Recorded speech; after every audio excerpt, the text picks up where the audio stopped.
That's right, folks. That's right. It's time for famous birthday trivia. Quick question. Xavier Torres says, for how many years? Nunca empezamos con el for.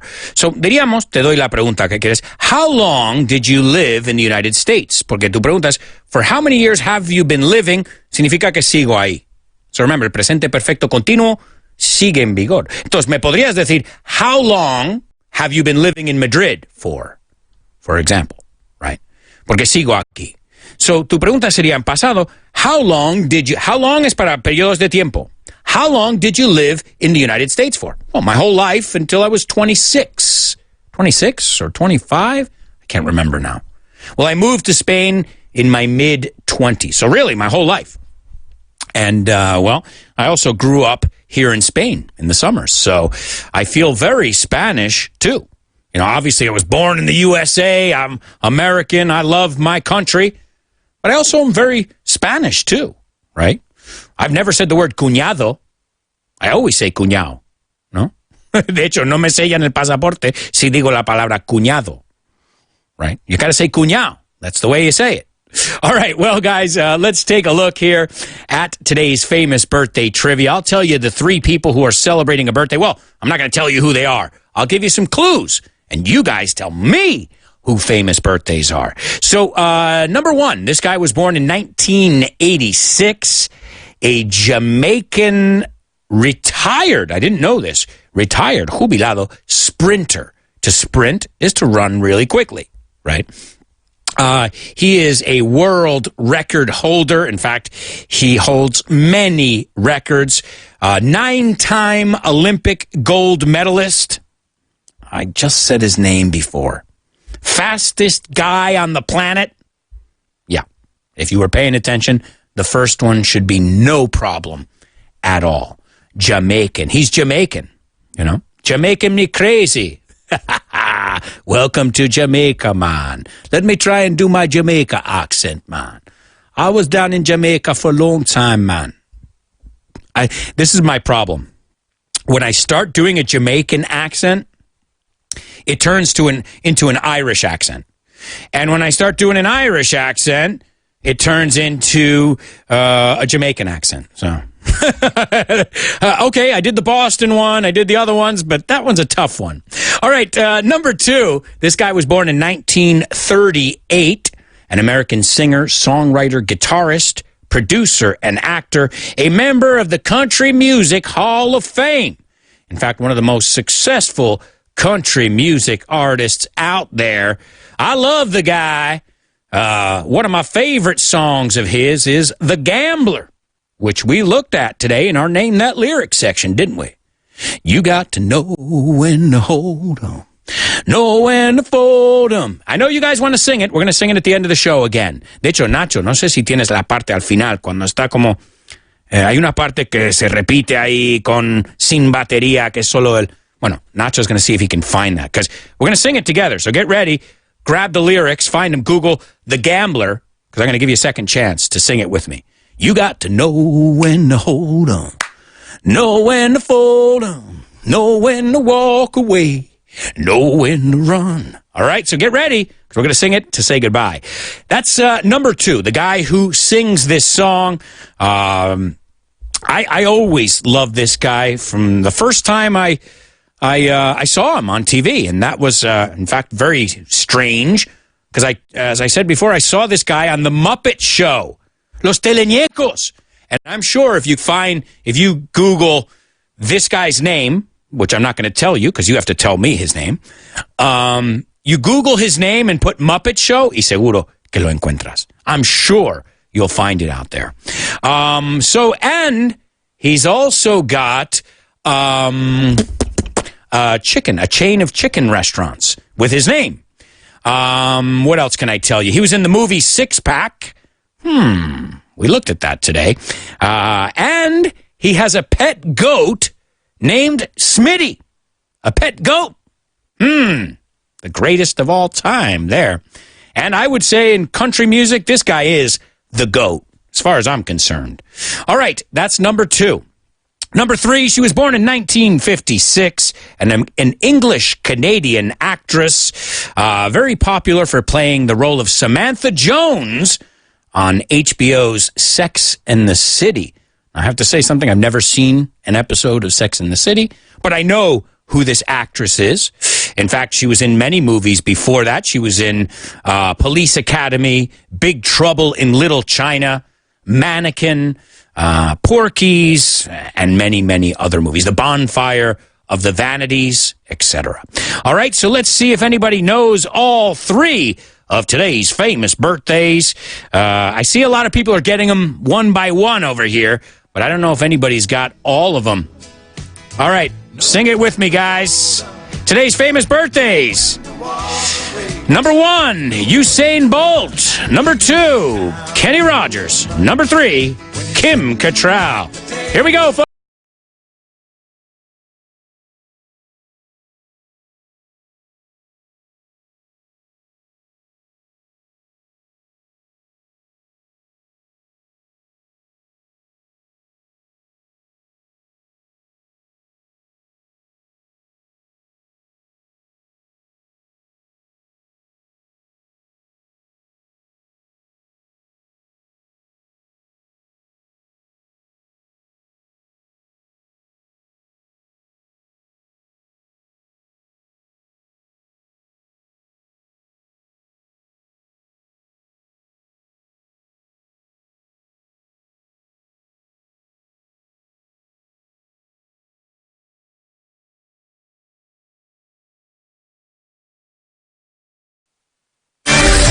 Esta es tu radio, una radio diferente, divertida, donde informarte para descubrir, aprender, una radio única, como tú.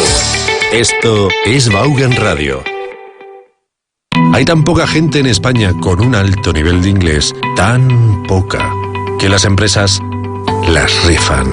El sistema educativo no ayuda a solucionar esto, y en las universidades el inglés sigue siendo una maría. Entonces, ¿qué hacen los chavales cuando terminan la carrera? Pues buscan trabajo o bien prolongan su educación con un máster.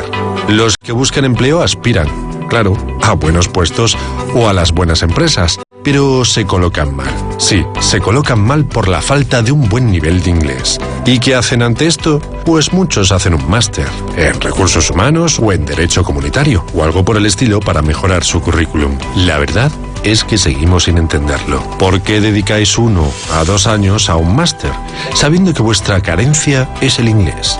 ¿Por qué? Si dedicarais ese año exclusivamente al inglés, con el mismo empeño que en ese máster que teníais pensado o que habéis hecho, ¿saldríais hablando el idioma? ¿Has escuchado alguna vez a Richar? Pues eso. Y esto no es vender humo, esto no es una broma. Las empresas os cogerían sin pestañear.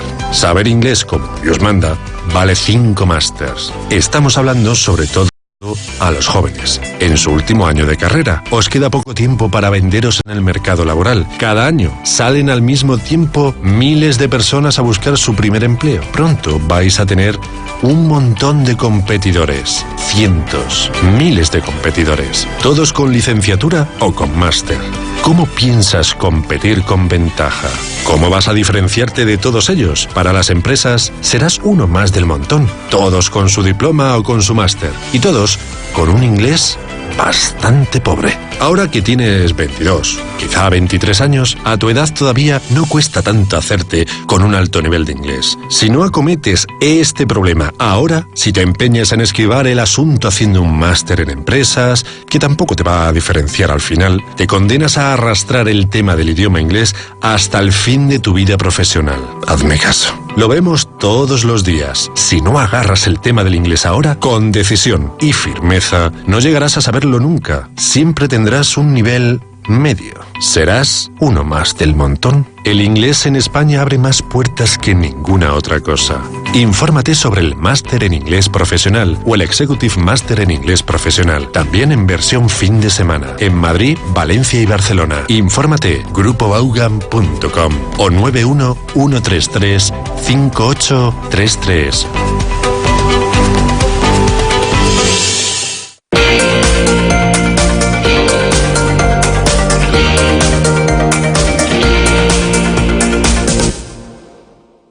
Every year, 200,000 new people enter the labor market looking for their first job. Are you one of them right now? Will you be one of them next year? How's your English? If it's not peachy keen, if it's not fine and dandy, if it's not far out fantastic, if it's not drop dead stunning, then you have a problem, my friend. You need to do something, and fast. Do you really expect to move up and get ahead in this cutthroat world without English? Are you a starry-eyed dreamer or what? Come see us at Vaughan, and let us show you what the Master English Professional can do for you. Our MIP will set you up to impress. We'll groom you to shine. We'll place you at the starting line, ahead of all the rest. The Master Professional English, Vaughan Systems. Come and see us.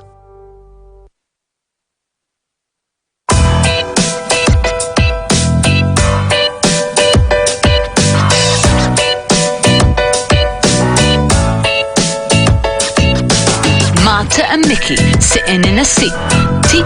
Talking. Marta and Mickey in front of the mic. Tune in at 2. It's something that you'll like.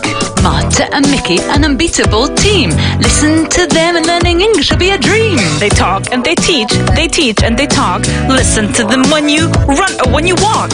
Marta and Mickey, what were we gonna say? I can't remember, but it'll blow you away.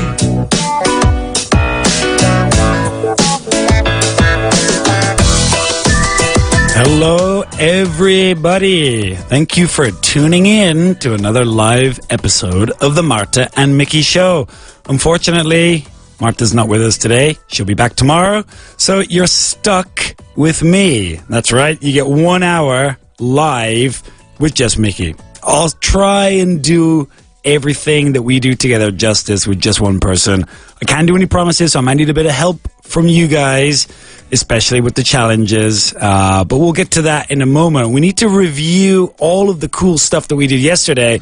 And boy, there was a lot of cool stuff that happened on the show yesterday. A lot of just great language that suddenly appeared that we weren't counting on discussing so much cool stuff. Let's start with Marta's challenge, because Marta had an interesting challenge, and it was really the adjective people person. That was her challenge to you guys and to me yesterday. We wanted to know, well, she wanted to know how we would say to be a people person in Spanish. And the listener, you guys really came through in the clutch yesterday. That's a good expression there, to come through in the clutch. That meant that you gave us the answers right at the best moment, at the opportune moment to come through in the clutch. To be a people person, you can be, well, there are lots of ways to say it. You can be una persona de trato fácil. That was my guess yesterday. I think that was good. A lot of people said persona sociable as well. And there was one which was tener don de gentes, que tiene don de gentes. And we were talking about this yesterday, the difference between having a gift with people or having people skills and being a people person. I think there's a small difference, although sometimes we do use them interchangeably. The example I gave yesterday, if you are a manager or a leader or a director, then you need to have good people skills, but that doesn't necessarily mean that you're a people person, because people might not necessarily like you, all right? So anyway, the adjective to be a people person means that people generally like you.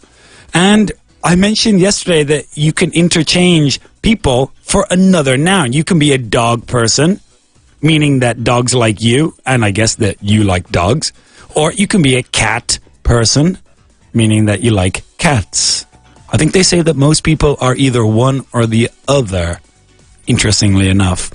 So that was Marta's challenge, and my challenge to you guys, and of course to Marta. This was a good one.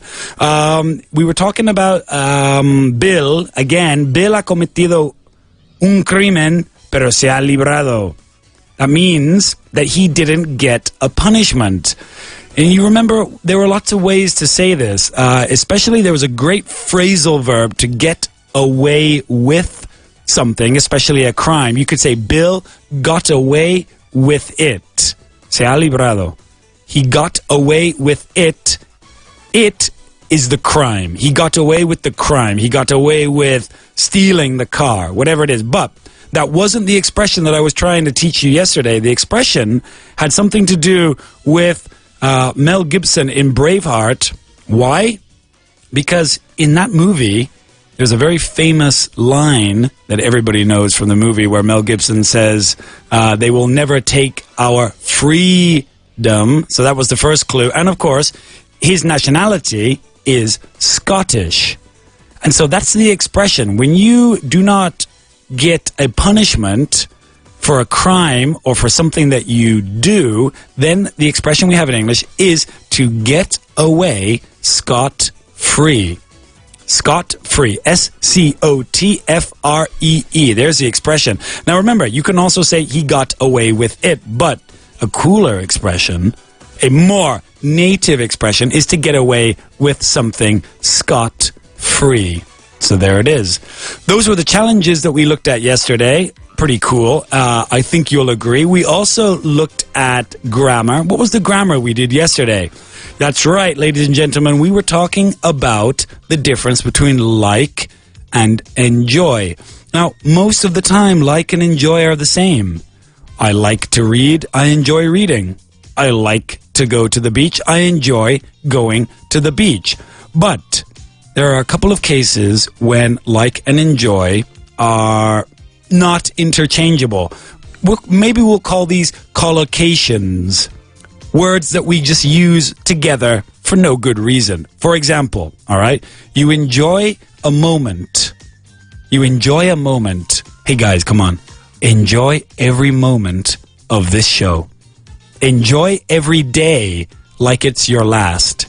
So these are expressions, these are collocations that we use with enjoy. It is incorrect to say you should like every day like it's your last. That doesn't make any sense. That's not the expression. That's not the collocation. And I gave you one more example yesterday about when we use like to, meaning it's your preference, but it doesn't mean that necessarily that you enjoy it. For example, my preference is to go to the dentist at least once a year. In other words, I like to go to the dentist at least once a year. But unfortunately, I don't enjoy going to the dentist for obvious reasons. All right. What did we do in pronunciation? What did Marta teach us in pronunciation? Pronunciation was all about words that start with the S. All right. And what's the problem here?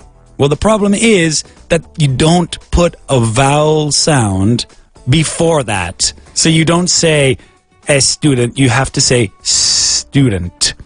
And the trick here is to imagine the sound that a snake makes. That snake is not saying a student. No, it's straight in with the hissing student. Spain, start, sing. You don't put a vowel sound before that, all right? And, of course, we're going to have more pronunciation today.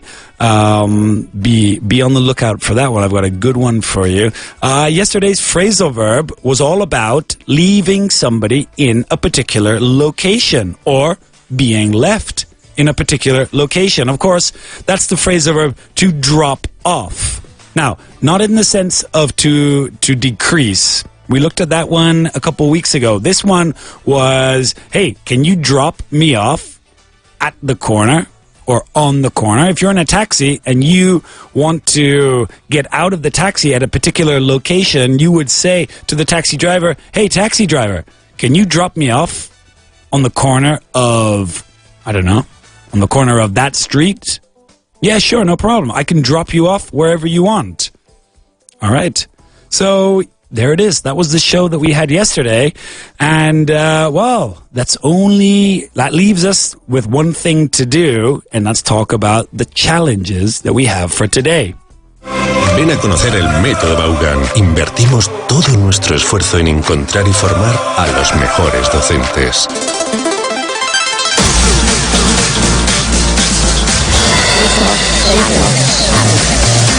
Challengers ready. Round one. Round one. Unfortunately, there is only going to be one round today, but it's a good one. It's a good round. And the challenge, of course, today we're going from Spanish to English, all right? And why did I choose this challenge? Well, there's a lot of people who, especially, actors, politicians, famous people who used to have a good one of these, and now they don't. The challenge is the following. El tío ya no tiene buena reputación. Or ya no tiene una buena reputación. I think you can say both. But anyway, the challenge that I'm looking for, the expression that I'm looking for, is a way to say that somebody doesn't have a good reputation anymore. Now, of course, you might come up with the translation, which is the thing that I just said. You might say, but Mickey, there it is. That's the answer. My challenge, my answer to your challenge is that guy doesn't have a good reputation anymore. All right, I'll give it to you. That one is for free. You don't have to write that one in. That one's the obvious translation. What I want you to do is I want you to think about the clue that I've posted alongside the challenge. And if you don't have access to Twitter, I'm afraid I'm not going to be able to give you too many clues because I would really give it away, but I'll try, all right? It's a guy, and he's covered in dirt of some sort of wet dirt. Some of it is dry. There's lots of this dirt on the ground. And if you know what I'm talking about, then you might know how to translate this expression into English, all right? Ya no tiene buena reputación. And by the way, if anybody knows of a cool way to say that in Spanish, because I don't. The only thing I could think of was, ya no tiene buena reputación. But if you know of another way to say this in Spanish, go ahead, let me know. Because that would be awesome. Whether you're listening from Colombia, whether you're listening from Peru, whether you're listening from Mexico, or whether you're listening from Spain. I want to know how or if there are any cool ways to say that in Spanish other than the obvious using buena and reputación. So that's my challenge to you guys today. And of course, we're going to wait till the end of the show to reveal that challenge. So you have approximately 50 minutes, what should we say, 49 minutes to come up with a good translation. And how are you going to help me? How are you going to get your translation to me? Well, ladies and gentlemen, it's like we always say, you got to get on Twitter, okay? Look us up at the handle Marta y Mickey, or you can just search for us directly using the search The Marta and Mickey Show. There it is. Follow us, and you'll have access to the challenges that we post. You'll have access to the reviews that we post at the end of the day so that you can have a quick recap of the show. And, of course, you have access to anything else that we post. You know, sometimes we post cool stuff, all right? So there it is. We're going to do a bit of grammar, as we always do. Grammar is the foundation of any good English-speaking level, all right? And without grammar, you've pretty much got nothing. So we're going to do a bit of grammar right now. The grammar that we're looking at today is, well, some people think that it's easy. Some people think that this is below them, but guys, I've been teaching for 15 years, and I meet advanced students who still have trouble with this. We're going to be looking at the difference, and not only advanced students, native speakers consistently get this wrong. The difference between much, many, few, less, all of that stuff, all right? So I'm going to start off by telling you a couple facts about myself using less. All right, and I want you to pay attention to why I'm using less. It is true, ladies and gentlemen, that I have less money than Paul McCartney. I have less money than Paul McCartney. That's true. I think you would agree. It is also true that I have fewer number one songs than Paul McCartney. Hello. What is going on? What's the difference here? Why am I changing? Let's listen to that again. So, it is true that I have less money than Paul McCartney, and it is also true that I have fewer number one songs than Paul McCartney. So, why the change? Why am I changing between less and fewer and less? What's going on here? Well, you know the answer. Everyone knows the theory, but we forget it in practice. Less is for uncountable nouns. Money is uncountable. Money is a quantity. You don't count it. You can count coins, you can count bills, but you don't count the amount. And of course, number one songs, well, those are countable. You can have one number one song, you can have two number one songs. Just to clarify, I have 0 number one songs. Paul McCartney has several, for sure. Maybe even dozens. All right, so let's have a look at some other ones, all right? I have, this is also true, I have less free time than the boss. That is true. I have less free time than the boss. Right? The boss is the boss. The boss has a lot of things to do. So it stands to reason. It stands to reason. It stands to reason means that it is logical. It is obvious that I would have less free time than the boss. It is also true that I have fewer problems than the boss. That's why the boss is the boss. That's why the boss earns the big bucks, ladies and gentlemen, because the boss has less free time than most people, and the boss has more problems. So that means that I have fewer problems. Let's have a listen to this, right? Now, I come here less than the technician. I come here less than the radio technician. Why? Because the technician is always here. I'm only here for 1 hour a day. So I come here less than the technician. But listen to this. I come here fewer times a week than the technician. You see how that changes? I come here less than him. I come here fewer times than him. Because I'm changing between countable and uncountable. Do you guys know who the Rockefeller family are? The Rockefeller. Rockefeller. Say Rockefeller. They're a very famous New York family. And they've got a lot of money. I have fewer cars than the Rockefeller family. I have fewer cars than the Rockefeller family. And it is also true that I drink less milk than my daughter. All right, so you see the change there. I have fewer cars.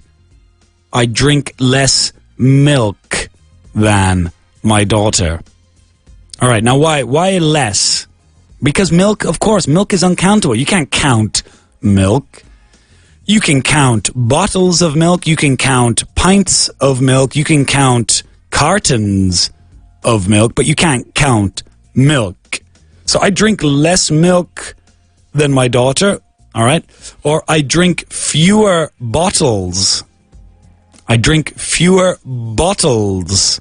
Bottles, not botellas. In this case, what we're calling the biberon. What you call the biberon, we would call it just a bottle. I made this mistake a couple of times in Spanish. I was like, my daughter is drinking botellas now. People were like, what? What do you mean she's drinking? What kind of botellas is she drinking? Oh, you know, it's a bit of a false friend there, so be careful with that. So I drink less milk than my daughter, but I drink fewer bottles than my daughter. All right? Now, let's try one more comparison, all right? I believe, correct me if I'm wrong, that there is less water in Almeria than in Asturias. That's what I think is true. I think I'm right. There is less water in Almeria than there is in Asturias. But, and I think this is also true, there are fewer rainy days in Almeria than there are in Asturias. So that's the final comparison. Check it out. So I'm saying there is less water, but fewer rainy days. Less water, fewer rainy days. So there it is. That's countables and uncountables and less and fewer. It's always good to review that because that really is something that even native speakers often use incorrectly. And I'm going to keep correcting you guys if you make that mistake, but you shouldn't now that we've done a good review.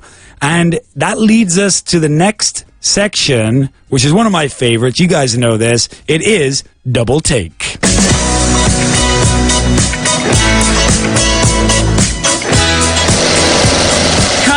Cut. Let's do that again. Yeah, Double Take. We need to change the name of this segment if there's only one host, because it's not Double Take. It's going to be Single Take. We're only going to do it once because there's only one of me. But the fact that I'm only going to do it once, this means that you're under more pressure. You, the listener, have a more difficult job because you have to hear every word, every nuance, every expression. You have to really pay attention, all right? And I've picked a great song to introduce this particular paragraph. I won't say any more until after we do Take 1. Lights, camera, action. Take 1.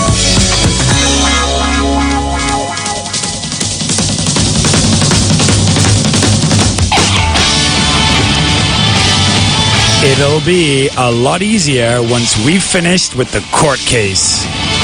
I have to spend at least half my time getting together all the special documents my attorney needs. Just to give you an example, I haven't had time to call a single distributor since the end of last month. All right. I'm sure you know that song, don't you?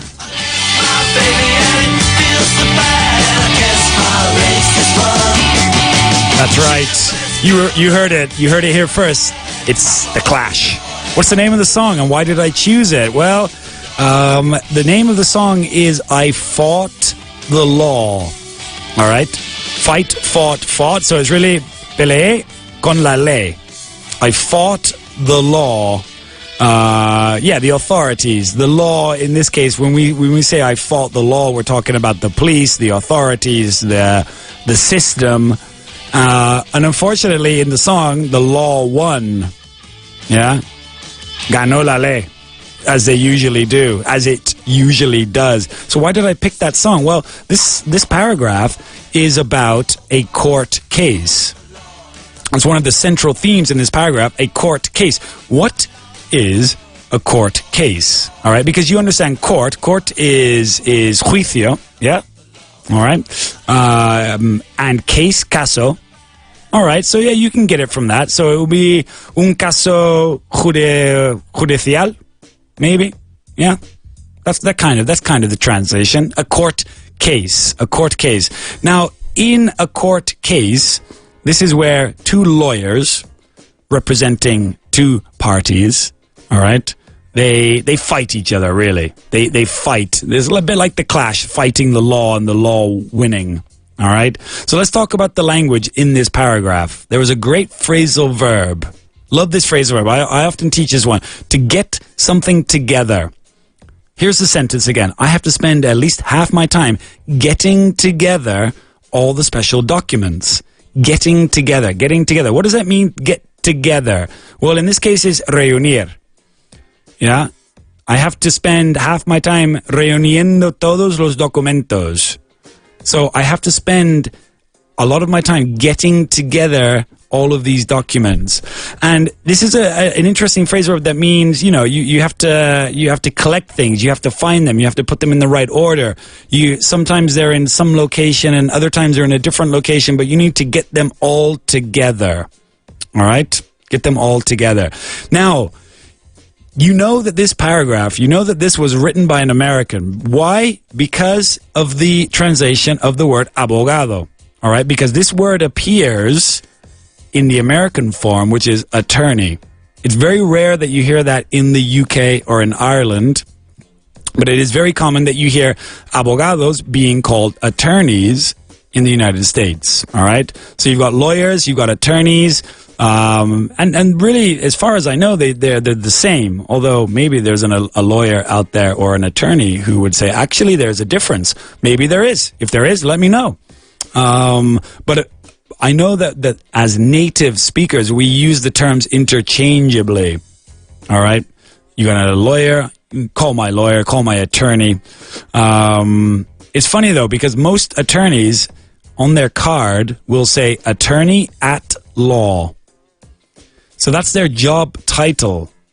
Now, you never see a lawyer saying a lawyer at law on their job title because it's implied in the name lawyer. But most attorneys, if they have a sign in front of their office or they have a business card, it'll say, you know, Bob Sacamano, attorney at law.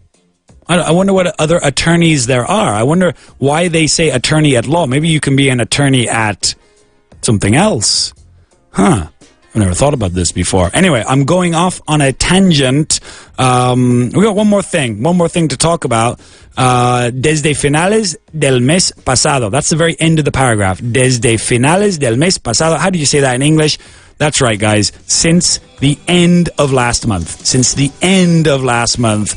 And that means, that change in music means that we need to go on a quick commercial break. Don't go anywhere, because we'll be right back with the second half of the show.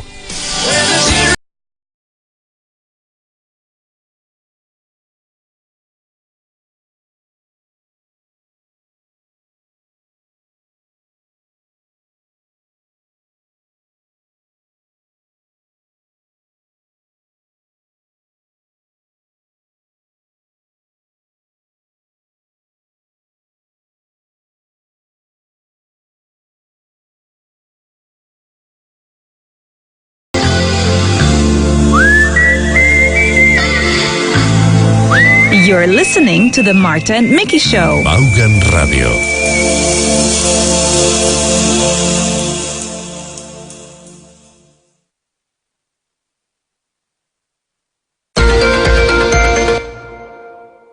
Experiencia laboral, 2 años. Nivel de inglés... Yo qué sé, ¿qué pongo? En Vaughan te lo ponemos aún más fácil. Llama al 91-133-5833 e infórmate sobre el WEMIP, el máster en inglés profesional de fin de semana. 91-133-5833. Infórmate, WEMIP, máster en inglés profesional de fin de semana. Para ti, que no tienes tiempo, pero estás decidido a solucionar de una vez por todas tu problema con el inglés. 91-133-5833. Vaughan y Disney presentan Disney English Vaughan. la magia de Disney en sus clases de inglés. Ahora en Vaughan tus peques pueden aprender inglés con sus personajes favoritos Disney en un entorno creativo y lleno de diversión y aventura. Historias interactivas, canciones, juegos y mucho más. Con Disney English Vaughan aprenderán inglés sin darse cuenta de la mano de los mejores profesores. Con Disney English y Vaughan llegarán hasta el infinito y más allá. Disney English Vaughan está disponible en varias ciudades de España. Para niños y niñas de 4 a 9 años. Búscalo en grupovaughan.com y apúntalos ya.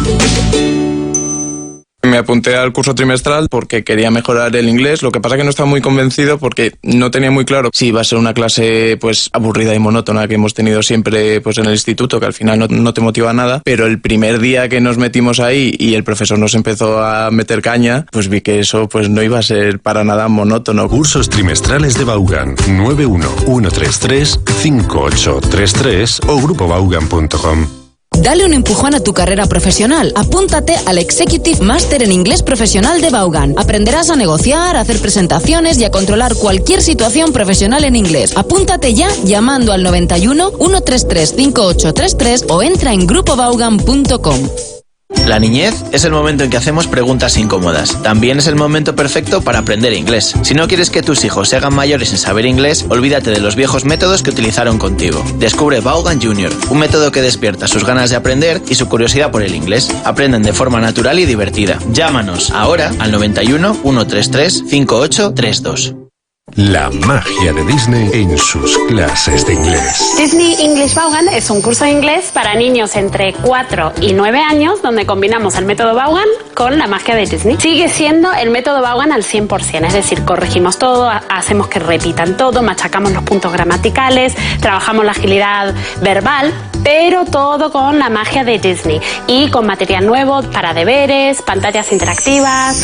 Así tus peques encontrarán un entorno de ensueño que les hará ilusionarse como nunca con el inglés. Descubre el centro Disney English Vaughan más cercano a tu ciudad. Recuerda que estamos en Alicante, Barcelona, Bilbao, Valencia, Valladolid, Santander, Vigo, Zaragoza y Madrid. Conoce nuestros centros. Entra ahora en grupoaugan.com. Okay, Luis, let's begin your level test. Are you ready? Yes. All right, here we go. Where will you be tomorrow at this time? Tomorrow I will be in class. Repeat it. Tomorrow I will be in class. Tomorrow I'll be in class. I'll be in class. Very En good. poco más de media hora y de forma totalmente gratuita, este alumno sabrá exactamente cuál es su nivel de inglés. ¿Y tú? ¿Todavía no sabes qué nivel de inglés ponerte en el currículo? Si estás pensando en hacer uno de los másters en inglés profesional de Vaughan, te invitamos a una prueba de nivel gratuita para que lo tengas mucho más claro y sin ningún tipo de compromiso. Infórmate ya en el 911335833. Además, ahora financiate hasta el 100% del coste y págalo cómodamente hasta en 24 meses. Puedes ver las condiciones de financiación en el apartado de máster en grupoaugan.com.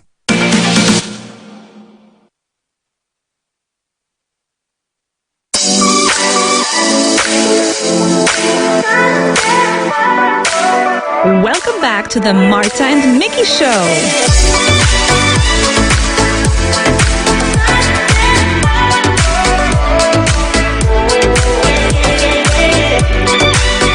Welcome back. Hope you didn't go too far on that break.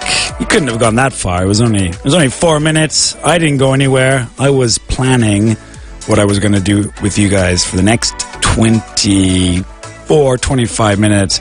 But you guys know what we usually do in the second half hour. We've got pronunciation coming up. We've got a section dedicated to a phrasal verb. And of course, we're going to reveal the answer to the challenge. But what was that challenge? I hear you ask. The challenge? The challenge? Well, there was a challenge. There's always a challenge, but unfortunately there's only one challenge today. I'm by myself, as they say, on my Todd, Han Solo. But that's all right. We're doing all right. We're having fun. Marta will be back tomorrow. We're missing her greatly, but she will be back tomorrow. So there's only one challenge, and the challenge is this. Here it is. El tío ya no tiene buena reputación. I wonder what he did. I wonder what that guy did. El tío ya no tiene buena reputación. So, all right. I gave you a big clue in the first part of the show. I'll give you that clue again, all right? Because there is an easy answer and there's a more difficult answer to this challenge. Of course, the easy answer is, I'll give it to you right now, that guy doesn't have a good reputation anymore. All right, there it is. That's an easy response. Okay? But if you want to write that, you can write that. But what I'm looking for from you guys, I'm looking for something a little bit more idiomatic, a little bit more, shall we say, colloquial. All right? And it has something to do with the substance, the dirty substance, the wet substance that this man in the GIF is covered in. All right? It's the type of substance that you find on the floor often at a festival when it's raining. I don't know if you've ever been to many festivals while it's raining. I certainly have. The most famous one, of course, is Glastonbury Festival, and if it rains there, the whole place is covered in a certain substance. And if you know what that substance is, then you might know the answer to the challenge that I'm looking for. El tío ya no tiene buena reputación. I hope that's not you I'm talking about. If that's you, then you have a big problem. Anyway, guys, that's the challenge, and you know how to participate, as you always do. Get on Twitter. Follow us. The Marta and Mickey Show is the name, or you can look us up at the handle directly, Marta y Mickey. Give us a follow, give us a few likes, retweets, whatever it is you do on Twitter. And, of course, I want your answer to that challenge. Okay.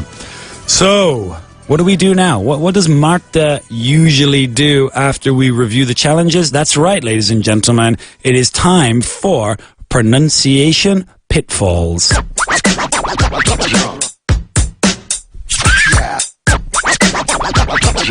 Pronunciación.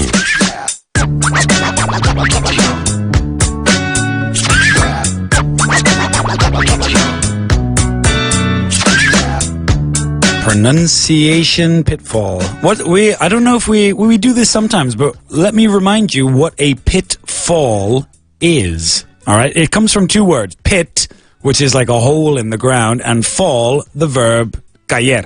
All right, caerse, I suppose it would be. So really, what we're talking about, a pitfall, is a hole in the ground that you might fall into. But we're going to help you avoid falling into the pit. All right, we're going to help you avoid the pitfall. All right, and today's pitfall is, it's another smoother sound. It's another mute sound. It's the mute N. Okay, la ñ. No, not la ñ, no, la N, muda. There's a big difference. So, what do you mean? What do you mean, the mute N? Well, we always pronounce the N, don't we? Well, no, we do, of course. If it's at the beginning of a word, of course, you have to pronounce it. For example, now, never, next. Okay, that's not muda, that's not mute. But there are many words in English that finish in a letter N, and then you don't pronounce it. Now, there's obviously a reason for this. There's got to be a historical reason for this. I suppose if you're a linguist, then there's a reason for it, because a lot of these words exist in Spanish as well. And in Spanish, the N is followed by a vowel, maybe an E or an O. But in English, for strange reasons, this vowel disappeared. I don't know where it went. I don't know why it disappeared, but it did. It disappeared. I'll give you an example of this, all right? Because there's a word in Spanish that you might know, himno. Something that you sing at church, yeah? Un himno. And in English, the word is very, very similar. And the spelling is actually quite similar, but the N is silent. And in English, the word is him. Him. Exactly like de él. Him. All right? Him. Him. H-Y-M-N. Okay? So look, there's a very similar spelling, just like in Spanish. In Spanish, you've got, it's H-I-M-N-O, M-A-N-A-O. And in English, it's H-Y-M-N. But there's no vowel sound after it. And so that's what makes the N mute. We don't say hymn. That's incorrect. We say him. All right, we got some more ones. How do you say otoño? Now, in America, we would say fall. That's easy. Easier. But usually in Britain and in Ireland, otoño is autumn. Autumn. And again, the spelling is T-U-M-N, M-A-N-A at the end of the word. But we don't pronounce the N. It's not autumn. No. It's autumn. The N is completely silent. There's another one, very similar pronunciation, similar sound, columna. And again, you see this example in Spanish. This is a perfect example of what I was talking about. In Spanish, you've got the spelling, which is M-A-N-A. There's the vowel sound after the N. But in English, there is no vowel after the N. So it's just C-O-L-U-M-N. And of course, the pronunciation is column. Column. Okay, what else do we have? We have the verb condenar. In English is condemn. Condemn. C-O-N-D-E-M. Oh, one of my favorite words in the English language, maldito. You have that great expression, maldito sea. Damn it. Damn it. And damn is spelled D-A-M-N. Otherwise, you're talking about a presa, all right? So it's not the same thing. But maldito, D-A-M-N. And then, of course, we have solemne. And again, a similar etymology, I imagine. It's just, in English, there's no vowel after the N. It's just S-O-L-E-M-N, solemn. Solemn.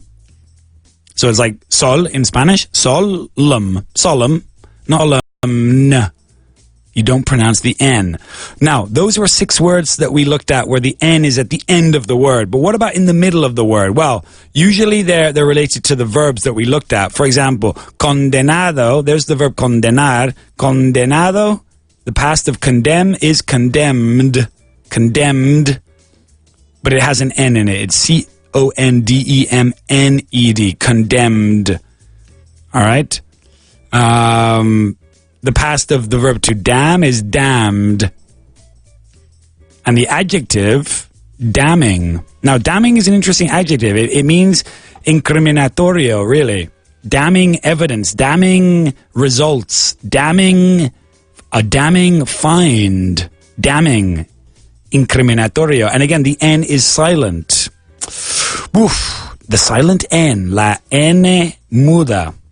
There it is. That's an interesting one. Let's try a couple sentences. Marta usually reads the Spanish and I translate them into English.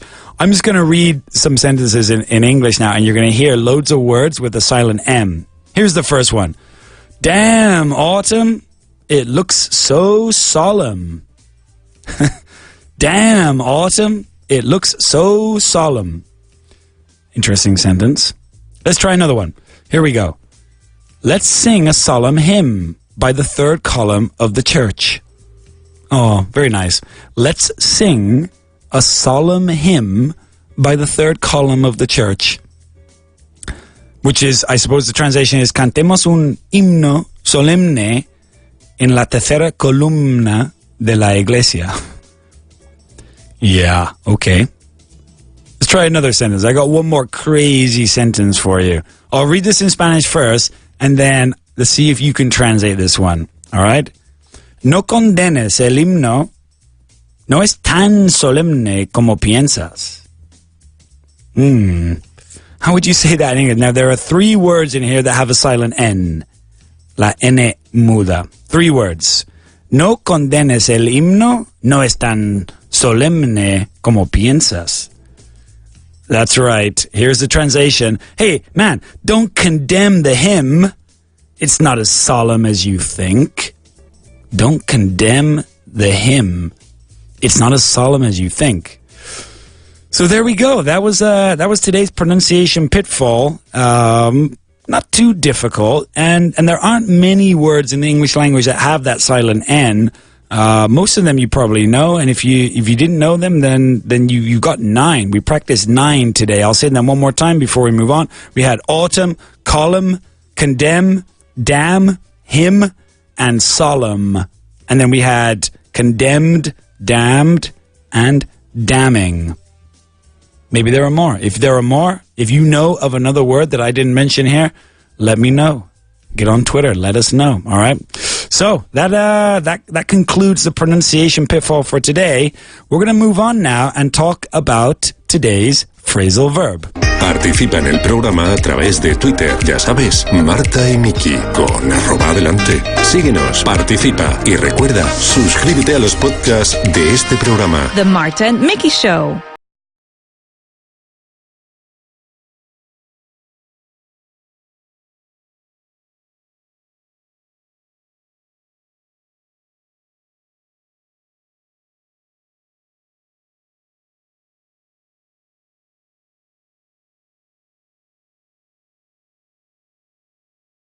Phrasal verbs. Everybody's favorite type of verb, right?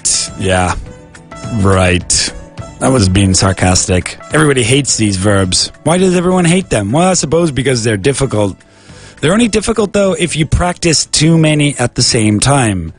This is what we're doing here. What I try to do is just take one phrasal verb, one meaning, and then we practice it over and over again. You hear me using it again and again and again. And that way you walk away from this show when you take out your headphones, or when you get out of the car, when you go back to work, you're thinking to yourself, hey, I learned one phrasal verb and I learned it well. So, what's today's phrasal verb? It's a good one, actually. It's one that you hear a lot, and it is apuntarse. You might know this one, or sometimes translated as matricularse. That's right, ladies and gentlemen. It's the phrasal verb to sign up. To sign up. Now, don't confuse this with the literal translation, which is firmar arriba. That's not what we're talking about. Firmar arriba, no. To sign up means apuntarse, or it could mean matricularse. Really? Is that what it means? Yeah, of course. Because when you want to, for example, maybe you want to, you want to start a new, what do you want to start? You want to start a new hobby. Or you want to learn a new language. You want to learn English, right? Everybody wants to learn English. What are you going to do? Well, you want to sign up for classes. You sign up for English classes, maybe you want to do an impact course in June. We've got those. We've got some impact courses. You could sign up. Yeah, you need to sign up for a course. Yeah, I suppose you apuntarse, matricularse. So that's what it means. I've got a story for you. I always have a good story. And today's story is called Like a Fish Out of Water. Like a fish out of water. Como un pez fuera del agua. Como un pez fuera del agua. Is a literal translation of that expression. Like a fish out of water. I want you to see if you can hear how many times I use the phrasal verb. Here we go. One of Peter's friends has signed up for business studies course at the local university and asked Peter if he wanted him to sign him up too. Now, although Peter thought that signing up would improve his CV, he wanted to sign up for something a little more interesting than business classes. So, after making a few calls, he made up his mind that he was going to sign up for scuba diving classes. Scuba diving classes, all right. The only problem was that he would need to get someone else to sign up with him to be his scuba diving partner. All right. Excuse me. So, by the way, what is scuba diving? Scuba diving? Yeah, scuba is an acronym fact that you didn't need to know today. So, the story, Like a Fish Out of Water. What had one of Peter's friends signed up for? Do you remember? Yeah, his friend signed up for business classes. Okay. It's all right. What did Peter's friend want him to do? Do you remember? Yeah, that's right. Peter's friend wanted him to sign up as well. Now, probably because the friend knew that the classes were really boring, so he wanted his friend to sign up. He wanted Peter to sign up with him so that they could, keep each other company on the boring course. Yeah, and of course, Peter didn't want to sign up because he wanted something more interesting. He wanted to do something cooler than business classes. So, do you remember what Peter was going to sign up for? Was he going to sign up for archery? No. Was he going to sign up for swimming? No. He was going to sign up for scuba classes. That's right. He was going to sign up for self-contained underwater breathing apparatus classes. So, the problem with scuba diving, what's the problem? What did he need? Yeah, that's right. If you sign up for scuba diving classes, you need to have a scuba buddy. You need to have a dive buddy. You can't just sign up on your own. You can't go scuba diving on your own. You need to have a scuba partner. And so Peter needed someone else to sign up too. It's always fun to sign up, more than one person for a sport like that. And business classes. So there it is, ladies and gentlemen, the phrasal verb for today, to sign up. Now notice that in all of the examples I gave you, that phrasal verb is inseparable. Inseparable. All right? That means that you can't put anything between the verb and the preposition. So you don't, I signed up for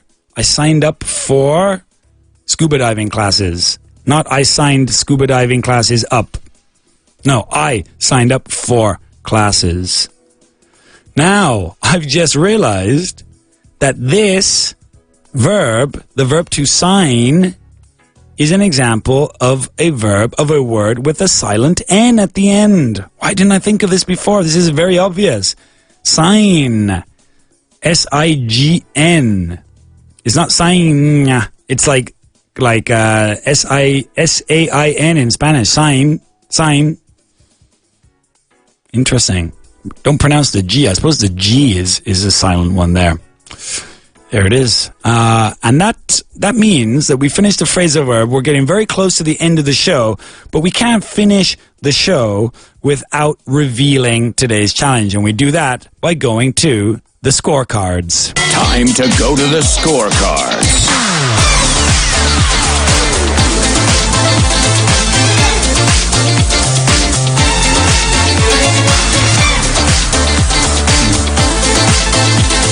The scorecards. What goes on in the scorecards? Well, this is when usually Marta and I are having a bit of a fight. You know, it's a face-off challenge.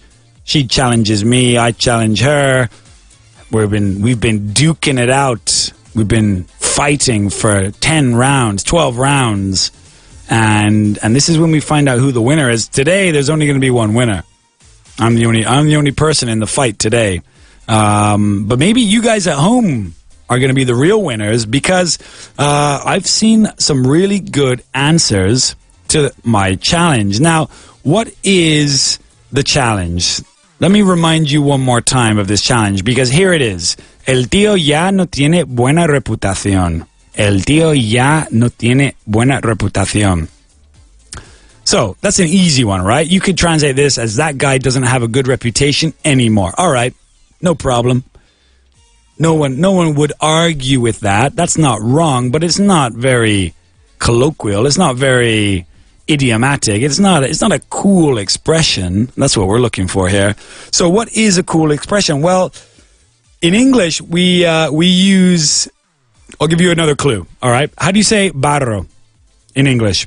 That's what the guy is covered in. The guy in the GIF, he's at a festival, and he is covered in mud. M-U-D. He's covered in mud. All right? And that's a big part of this expression. All right? Because the expression I was looking for, ya no tiene buena reputación, we say his name is Mud. His name is Mud. That guy, so the translation would be that guy's name, el nombre de ese tío, that guy's name is Mud. That guy's name is Mud. Now, something interesting happened while we were on the air, because there were a couple people who wrote in, all right, asking some questions. Okay, and Ella, and I don't know the answer to this actually. Ella says his reputation is Mud. All right, or that guy's name is Mud. Perfect translation, Ella, by the way. But then she asked, does it come from Dr. Mudd, who apparently treated the leg of the assassin of Abraham Lincoln? Ella, I do not know. I do not know if that is the origin of this expression. No idea. And then Juan Antonio reminded me of another expression with mud, and it is to drag somebody's name through the mud. Now, I hadn't thought of this one at all. I hadn't planned on talking about this one. But when you do that, that means that you make somebody else's reputation bad. It's not their fault. So, Juan Antonio, maybe you're involved in some, dodgy dealing, some bad business, and if you involve me in your problems, if you involve me in your negocios chungos, in your dodgy business, then you are dragging my name through the mud. It's not my fault. It's definitely your fault. And of course, then maybe my reputation is mud. Maybe my name is mud because of you. You dragged my name. Drag is arrastrar. So you dragged my name through the mud. Carlos Balarama says, from now on, his name is Mud. Absolutely. Kikokus says, the guy now is covered in mud. Now, that's a literal statement. If you're covered in mud, literally, it means that you've been at a festival and you're filthy. But here's how you say, ya no tiene buena reputación. His name is mud. Su nombre es barro. Literally, his name is mud, or his reputation is mud.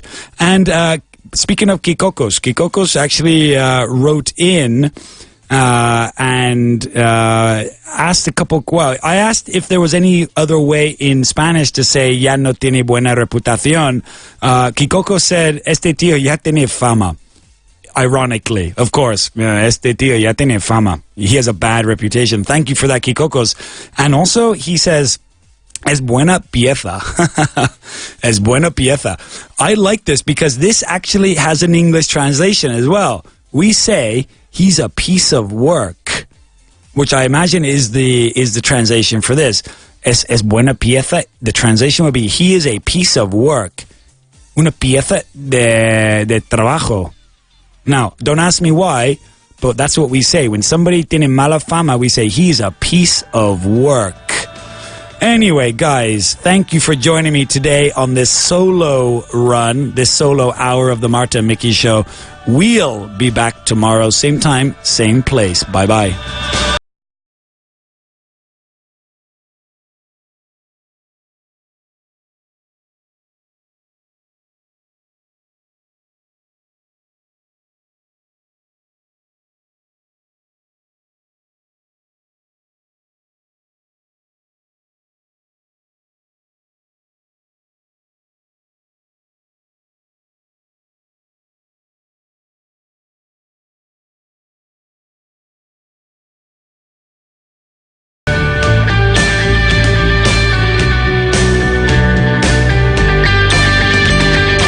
You're listening to the Marta and Mickey Show. Vaughan Radio.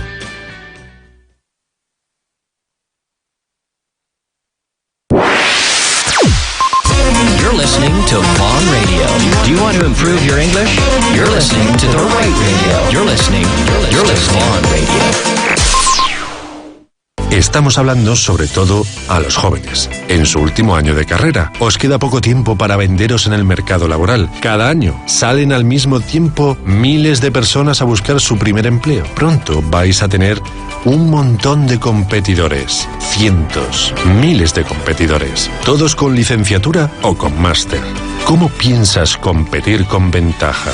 ¿Cómo vas a diferenciarte de todos ellos? Para las empresas serás uno más del montón. Todos con su diploma o con su máster. Y todos con un inglés bastante pobre. Ahora que tienes 22, quizá 23 años, a tu edad todavía no cuesta tanto hacerte con un alto nivel de inglés. Si no acometes este problema ahora, si te empeñas en esquivar el asunto haciendo un máster en empresas, que tampoco te va a diferenciar al final, te condenas a arrastrar el tema del idioma inglés hasta el fin de tu vida profesional. Si no agarras el tema del inglés ahora, con decisión y firmeza, siempre tendrás un nivel medio. ¿Serás uno más del montón? Infórmate sobre el Máster en Inglés Profesional o el Executive Máster en Inglés Profesional, también en versión fin de semana, en Madrid, Valencia y Barcelona. Infórmate grupovaughan.com o 911335833.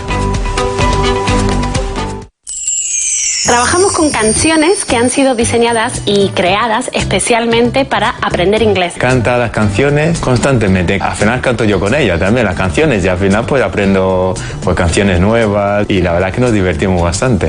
Los deberes están genial porque está todo disfrazado con cuentos, canciones, pasatiempos, ejercicios, un montón de cosas.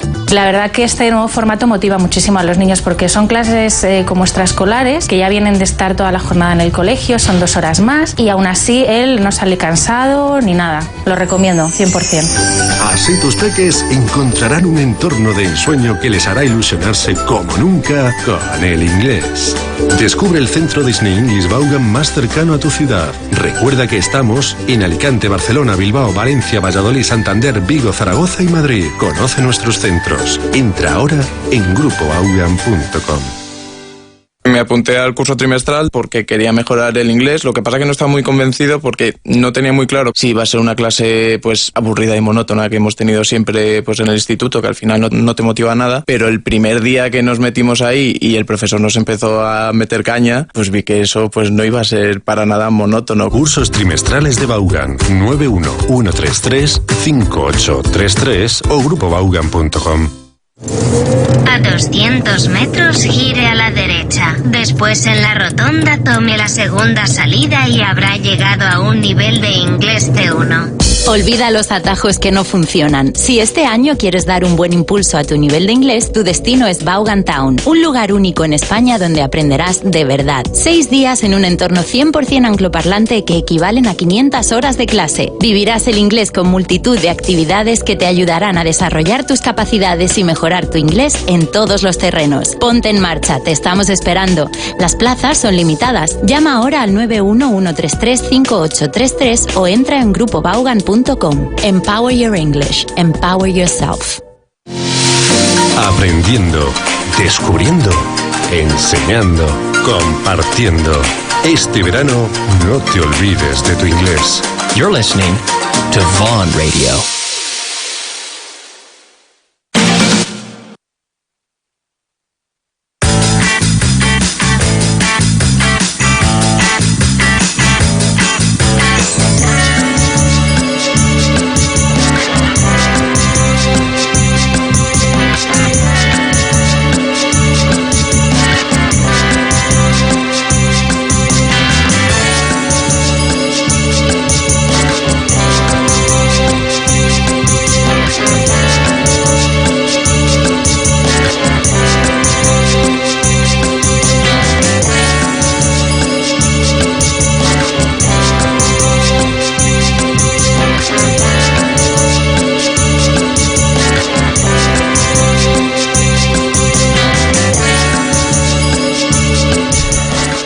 Hello, everybody. How are you?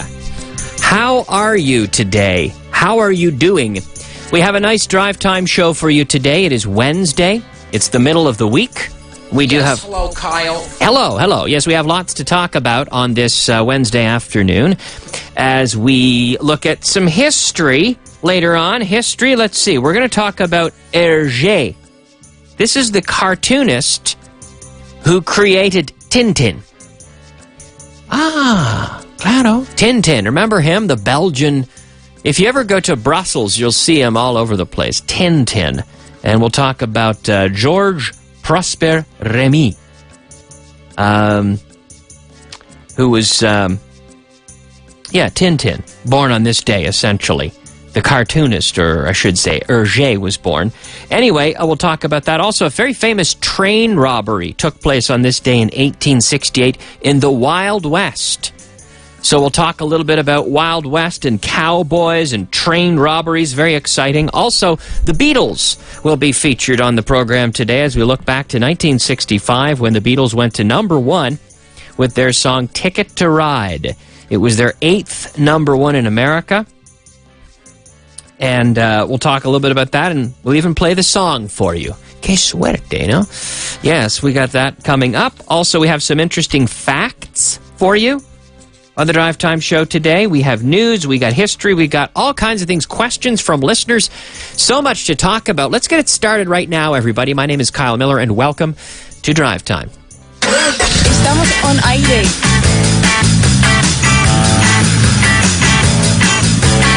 Welcome to Drive Time with Kyle Miller.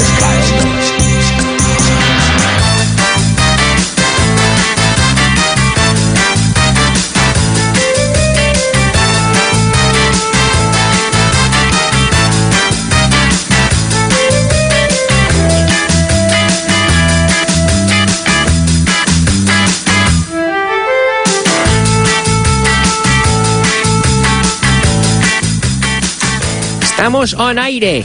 That's right, we're on the air.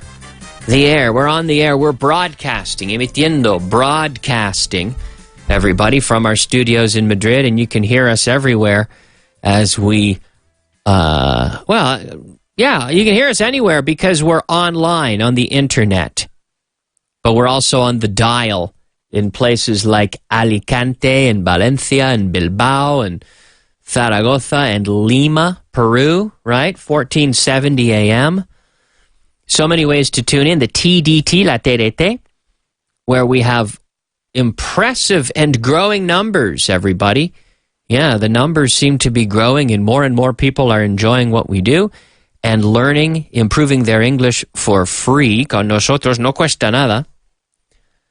But, bueno, cuesta esfuerzo, right? You have to make an effort. I can't make the effort for you. I can put the spoon to your mouth, but you have to eat it, right? You have to take the medicine. But we'll go ahead and begin with our an interactive section that we do every day that we call the Twitter translation. Twitter translation. That's right, everybody. The Twitter translation. I'm going to give you the sentence in Spanish, and you can give me the sentence in English. Yo en español, tú en inglés. Okay? So if you want to participate, you can write in, Tino. How can they find me on Twitter? Tweet Kyle at I'm Kyle Miller, o lo que viene siendo IM Kile Millar. That's right. I'm Kyle Miller is the name on Twitter. So you can write in and tell me, ¿cómo se dice en inglés? Resulta que todo el mundo sabía menos yo. De maravilla, que soy el mejor. Resulta que todo el mundo sabía menos yo. ¿Cómo se dice eso en inglés? ¿Lo sabes? Do you know it? What do you think, Tino? Is it tough today? Un poco más difícil, ¿no? Hoy? Well, could be a little tough. A little tough. Okay. All right, well, while you think about... I want you to think about that. I want you to write in, and we'll get to your responses a little later. The warm-up gym. Warm-up gym. Warm-up gym.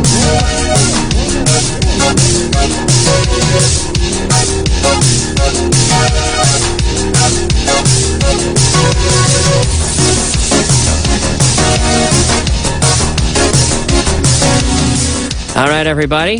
The warm-up gym. The warm-up gym, I'm going to give you the sentence in Spanish. Yo en español, tú en inglés. ¿Otra vez? Yes, exactly. But you can write in. Azúcar. All right. Azúcar para tus oídos. Number one, everybody. Los vas a volver locos.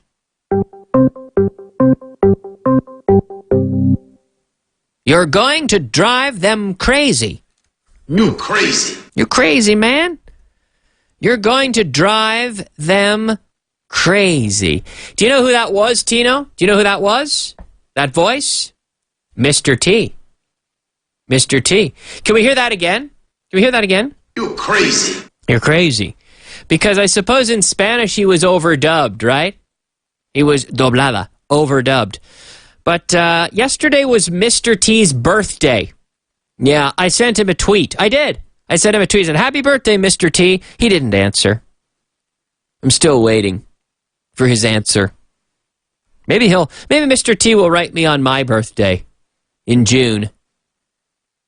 Yeah. June 23rd. Deja que yo me preocupe por eso. Let me worry about that. Hey, let me worry about that. Let me worry about that. No te preocupes. Yo antes creía en tu sistema. Antes sí, pero ya no. Used to, claro. Yo antes creía. I used to believe in your system. System? No, system. I used to believe in your system. Antes seguía todos tus consejos. I used to follow all your advice. All your advice. I used to follow all your advice. Vale, pues ya está. Hala. Pero ya no. Pero ya no. boop, boop, boop. But not anymore. Pero ya no. Not anymore. Antes sí, pero ya no. Not anymore. Not anymore. ¿Te crees muy listo? ¿Te crees muy listo, eh? Eso, por lo menos. Bueno. You think you're really smart. You think you're really smart, don't you? ¿Te crees muy listo? You think you're really smart. Number 7. Puedo traducir con facilidad estas cosas. I can translate these things with ease. Con facilidad. With ease. I can translate these things with ease. Okay, this next one. Cuidado, Tino, porque tu corbata no hace juego con tu traje. Tu corbata no hace juego con tu traje. Your tie doesn't match your suit. Una mala tarde la tiene cualquiera. Your tie doesn't, it doesn't match. No hace juego. No casa, se dice también, no casa. It doesn't match. M-A-T-C-H. Your tie doesn't match your suit. Se escribe suite, right? Suit. Your tie doesn't match your suit. Ya sé que no. I know it doesn't. Ya sé que no. Ya sé que no. I know it doesn't. I know it doesn't. Okay, let's try a few more. Un poco más avanzados, ¿no? Cuidado. All right. I'll go carefully, but little by little here. Okay, ese tipo es un pesado de narices. Ese tipo, hombre. That guy is a pain in the neck. That guy is a pain in the neck, we say. Yes, es un pesado. No te preocupes, no pasa nada. No pasa nada. It's all right. But that guy is a pain in the neck. That guy is a pain in the neck. Me acerqué al teléfono. Me acerqué al teléfono. Andando, ¿vale? Andando. I walked up to the telephone.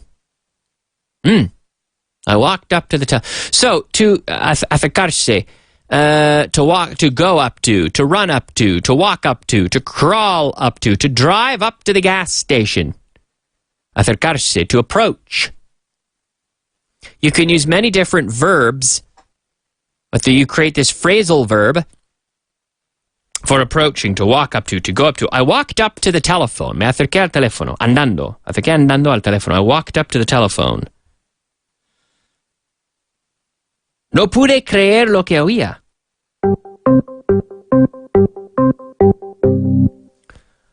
I couldn't believe what I heard. I couldn't believe what I heard. Imposible. Imposible. Imposible. ¿Qué le gusta a Juan?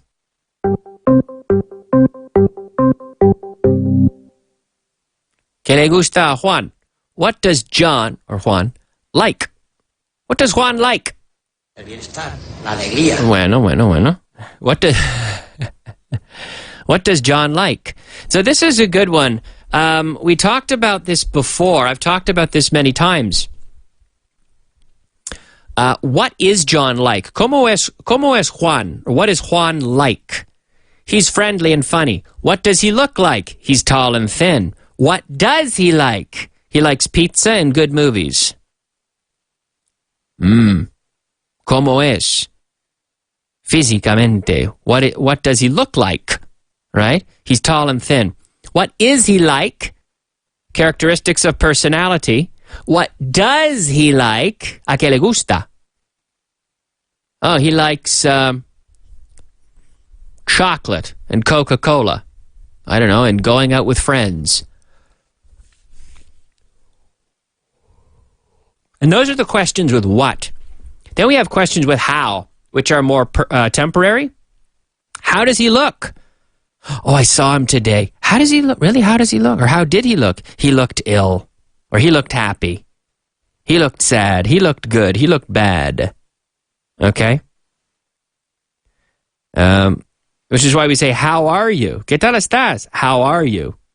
We don't say, what are you like? When we're talking about these temporary conditions, this is where we use how. Okay? All right, we're going to... I think we're warmed up. Wouldn't you say, Tino? Yeah, I think we're all warmed up. Expression of the day. Yeah, the expression of the day, we've got a couple of them. I'm in a good mood today. I'm generous today. Well, I'm usually generous, right, Tino? So I'm going to give you a few different expressions. These are ones that you can, some little idioms for progress and for business, maybe. For example, to gain ground, which is ganar terreno, to gain ground, often on your competition, to gain ground on someone. All right, we're gaining ground on the competition. Okay, so let's practice. Vamos a practicar en casa, okay? Un poquito. Vamos a practicar.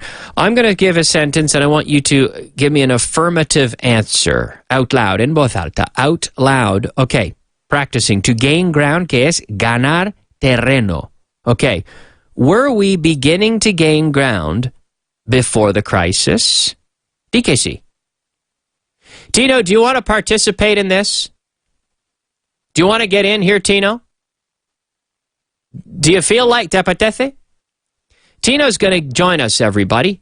So I'd like to welcome to the Drive Time Show for his making his appearance. He's locking this. Está cerrando la puerta llave. It's the first time I've seen. Tino's locking the studio so no one comes in. Okay, I like this. Are you there, Tino? Yes, hello. He's there. Hi. Good afternoon. How are you, Tino? Not bad, Kyle. Okay. So today we're practicing an expression which is to gain ground, que es ganar terreno. Ganar terreno, to gain ground, okay? Mm-hmm. So I'll give you the sentence, I'll ask you a question, you can just give me a full answer. Okay. In the same tense, en el mismo tiempo verbal, right? Okay. Okay, so... I tried. Okay, no problem. Were we beginning to gain ground before the crisis? Yes. We gained ground. We were beginning to. We were beginning to gain ground before the crisis. Exactly. We were beginning to gain ground, ganar terreno antes del crisis. De la crisis. ¿No? Eso es, de la crisis. Okay. We were beginning to gain ground before the crisis. Now in English we say the crisis. We don't say the crisis, we say the crisis, right? Yeah. Crisis. Can you say it again? The crisis. The crisis. Eso es. Okay. Okay, so the second question. Present perfect. Have we been gaining ground this year? Yes, we have been gaining ground this year. This year. This year, exactly. Present perfect. En lo que va de este año, this year. We've been, and we can use a contraction, we've been gaining ground this year. We've been gaining ground. We've been gaining ground before this year. Well, no, this year. Yes, this year. Okay, perfect. Number 3. Okay. Are we gaining ground on our competition?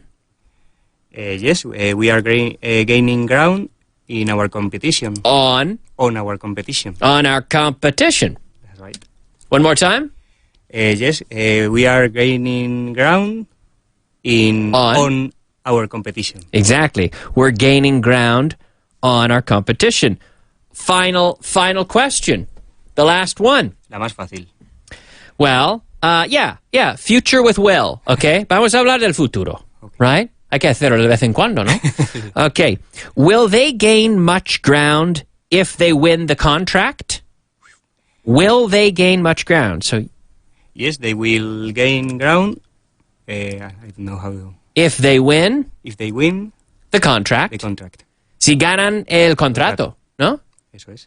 So when you have like, what do you call it? Un concurso, ¿no? Sí. To win a contract, and you can bid for a contract, and then someone wins the contract. Will they gain much ground if they win the contract? Yes, they'll gain. Now, pasa algo curioso aquí. Which is, will they gain much? In the question, much. But much, we don't use in affirmative. Es curioso, no? Instead, in the affirmative, we use a lot of. A lot of. So will they gain much ground if they win the contract? You could say, yes, they will gain a lot of ground if they win the contract. If they win the contract, right. So much and many are usually used in the negative and in the interrogative, in the question, right? Will they gain much ground? Yes, they'll gain a lot of ground. Right? Will there be many people? Yes, there will be a lot of people. Right? It's interesting. You can you use, Kyle, always a lot of in affirmative, negative, and yes, that's a very good question and a great point. You can. So if you're not sure, si tienes dudas, you can always use a lot of. Yeah. To say mucho, mucha, muchas, all of that. Countable, uncountable, interrogative, negative, affirmative, it always works. Easier. Yeah, it is easier. So you want to make your life simple? You can use a lot of. All right. Let's practice another one. Are you ready for another one? Yes, I'm ready. Okay, so this one is to keep pace. To keep pace. Que es llevar el mismo ritmo. Que? Or to keep pace with someone. So the pace is like el ritmo. When we talk about a song, when you talk about music, we don't say the pace. We say the rhythm of the song. But if you talk about un ritmo muy rápido, no? We talk about something like at a high pace, like English classes with Fitz. Very high pace, right? Very fast and dynamic. Okay? Tiene muy buena pinta, ¿no? Claro que sí, claro que sí. Exactly, Fitz. So, to keep pace with, llevar el mismo ritmo que. So again, give me an affirmative answer, Tino. Did they manage to, que es lograr o conseguir, no? Did they manage to keep pace with us last year? Yes, they managed to keep pace with us. I don't know how to finish. Last year. Last year. And remember, we say last year. We don't say the last year. Sin artículo, right? They managed to keep pace with us last year. One more time? Yes, we keep. We managed to. Yes, we managed to keep pace. Or actually, they managed to keep pace with us. They managed to keep pace with us. Last year. Last year. Mm-hmm. Okay. Have they been keeping pace with us lately? Yes, they have been keeping pace with us. Últimamente. Lately, exactly. Are the new employees keeping pace with the rest? Yes, the new employees are keeping pace with us. With the rest, con los demás, right? The new employees are keeping pace with the rest. Okay, and the last one. Are they going to be able to keep pace? Yes, they are going to be able to keep pace. Mm-hmm, exactly. Yes, they're going to be able to keep pace. Okay. That's good. Yeah. Muy bien. Mucho bien. Yeah, you did a great job, Tino. Yeah. Gracias. Fantastic, everybody. Ladies and gentlemen, Tino. Tino making his live appearance today. De vez en cuando, right? Every once in a while. Every once in a while. Exactly. Hey, do you want to do one more? We have 2 minutes. Yeah. We have 2 minutes, so why not do another one? How about this? To be in the running. To be in the running. Which means tener posibilidades, o posibilidades de ganar. Okay. So when we talk about a candidate or a candidacy, we say someone is running for. To run for president, right? Que es presentarse, no presentarse o presentar para algo. Un puesto político. Do you say that? ¿Presentar por algo? Sí, presentar candidatura. Candidatura, that's it. Sure. So, to run for, but to be in the running is to be, to be in there, in consideration, to have possibilities. Tener posibilidades, right? Okay. Now, a grant is like a subvención. A grant. Grant. Okay, so my question is, were we in the running to get the grant? Yes, of course. We are in the running. Well, we were. We were in the running. To get? To get the grant. The grant. We were in the running to get the grant, okay. Are you in the running to build the new highway? Yes, I'm in the running to build the new highway. Exactly. Is he in the running to become the new manager? Yes, he's in the running to be the new manager. To be or to become? To become the new manager. Okay. Will we be in the running to win the contract? Yes, they will be in the running to sign the contract. To win the contract. To win the contract. Yeah, we will, or we will be. Yeah, in the running to win the contract. Good. That's right. Very good. Well, thank you, Tino. Thank you, Kyle. Thank you very much. So there you go. 3 expressions with the help of Tino today to gain ground, to keep pace, and also to be in the running. To be in the running. Hopefully you're in the running to improve your English a little bit as we finish our first half hour and move into our break, as you can tell by the music. So we're going to take a short break, but I'll be back. Don't worry. We'll be back in just a couple minutes with plenty more of the Drive Time Show. We got lots to come, including the responses to the Twitter translation. ¿Cómo se dice en inglés? Resulta que todo el mundo lo sabía, menos yo. How would you say that in English? We'll talk about that and a heck of a lot more right after the break. So whatever you do, don't touch that dial.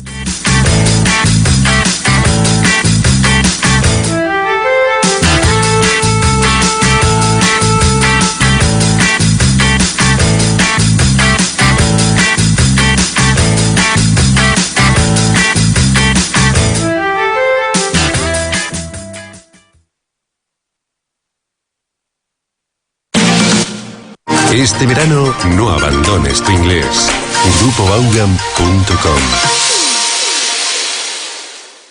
Tú tienes una necesidad real de aprender inglés. Tú buscas los mejores resultados. Lo que para muchos parecía una quimera es ahora una realidad constatable. Llámanos al 91-133-5833. 91-133-5833. Me apunté al curso trimestral porque quería mejorar el inglés, lo que pasa que no estaba muy convencido porque no tenía muy claro si iba a ser una clase pues aburrida y monótona que hemos tenido siempre pues en el instituto, que al final no te motiva nada, pero el primer día que nos metimos ahí y el profesor nos empezó a meter caña, pues vi que eso pues no iba a ser para nada monótono. Cursos trimestrales de Vaughan, 91-133-5833 o grupovaughan.com. Vaughan y Disney presentan Disney English Vaughan. La magia de Disney en sus clases de inglés. Ahora en Vaughan tus peques pueden aprender inglés con sus personajes favoritos Disney en un entorno creativo y lleno de diversión y aventura. Historias interactivas, canciones, juegos y mucho más. Con Disney English Vaughan aprenderán inglés sin darse cuenta de la mano de los mejores profesores. Con Disney English y Vaughan llegarán hasta el infinito y más allá. Disney English Vaughan está disponible en varias ciudades de España. Para niños y niñas de 4 a 9 años. Búscalo en grupovaughan.com y apúntalos ya. La niñez es el momento en que hacemos preguntas incómodas. También es el momento perfecto para aprender inglés. Si no quieres que tus hijos se hagan mayores sin saber inglés, olvídate de los viejos métodos que utilizaron contigo. Descubre Vaughan Jr., un método que despierta sus ganas de aprender y su curiosidad por el inglés. Aprenden de forma natural y divertida. Llámanos ahora al 91 133 5832. La magia de Disney en sus clases de inglés. Disney English Vaughan es un curso de inglés para niños entre 4 y 9 años donde combinamos el método Vaughan con la magia de Disney. Sigue siendo el método Vaughan al 100%, es decir, corregimos todo, hacemos que repitan todo, machacamos los puntos gramaticales, trabajamos la agilidad verbal, pero todo con la magia de Disney y con material nuevo para deberes, pantallas interactivas. Así tus peques encontrarán un entorno de ensueño año que les hará ilusionarse como nunca con el inglés. Descubre el centro Disney English Vaughan más cercano a tu ciudad. Recuerda que estamos en Alicante, Barcelona, Bilbao, Valencia, Valladolid, Santander, Vigo, Zaragoza y Madrid. Conoce nuestros centros. Entra ahora en grupovaughan.com. You are listening to Everyday. To listen to Vaughan Radio. You're listening to Vaughan Radio. Tune in every day. Vaughan Radio.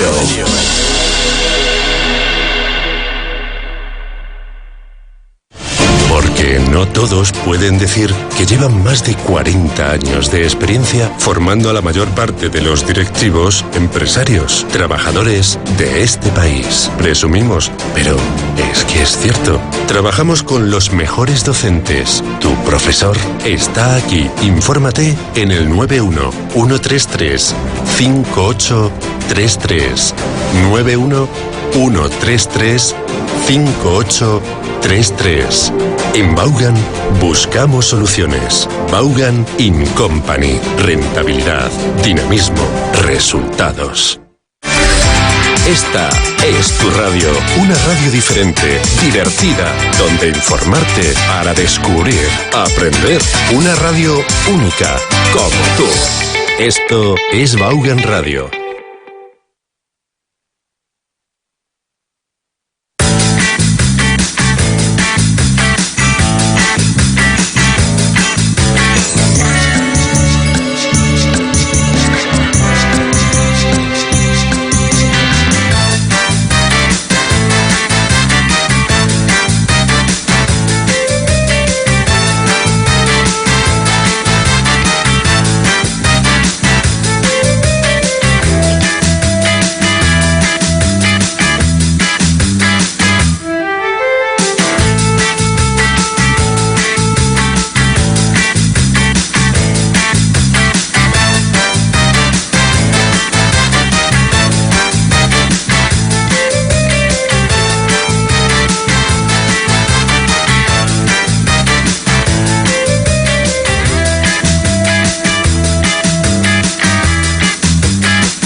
Everybody, welcome back to the Drive Time Show.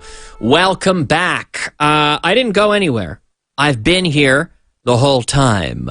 We have Mohammed writing in. It says, "Hello, Kyle.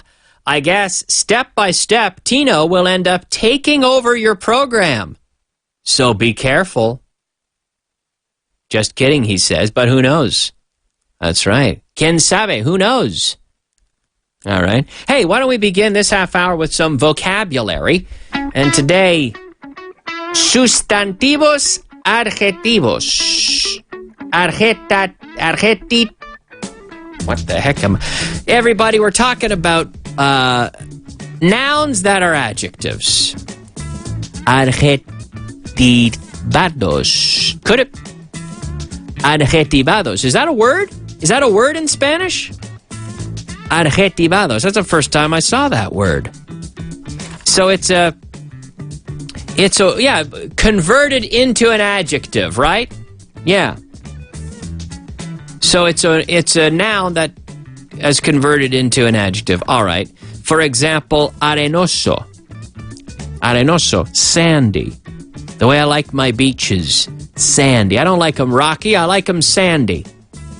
Sandy. A pescado. Es que huele a pescado. Fishy. Fishy. F-I-S-H-Y. Fishy. Fishy. Grasiento. Grasiento. Greasy. Greasy. Greasy. Lechoso. Lechoso would be milky. Milky, como de leche, claro. Es la leche. Milk. Milky. Milky. Lechoso. Gelado. Glacial. Helado. Claro, helado, hombre. Glacial. Icy. Icy. Be careful, the roads are icy. Be careful if you're driving because the roads could be, not today, not in Madrid anyway. Maybe if you live in Tierra del Fuego, cuidado, because the roads could be icy. Mooso, you know this one? Con el pan, cuidado con el pan porque está un poco de moho, which is mold. So moldy. Sedoso. Silky, smooth. Peludo, hairy. And this is a good one. This is my super adjective for today. Chirriante. Like the door, como la puerta, no? Squeaky door. A squeaky, grasso, fatty. Oh, I don't like that meat. It was very fatty. Mm-hmm. Aguado, watery. I had a cup of coffee earlier, but it was very watery. Lluvioso, rainy. With, the weather, it was raining, it was rainy. It was a rainy day. Picante, con muchas especias. Spicy. Now, sometimes we just say hot. Like caliente, hot. Do you like hot food, Tino? Do you like spicy food?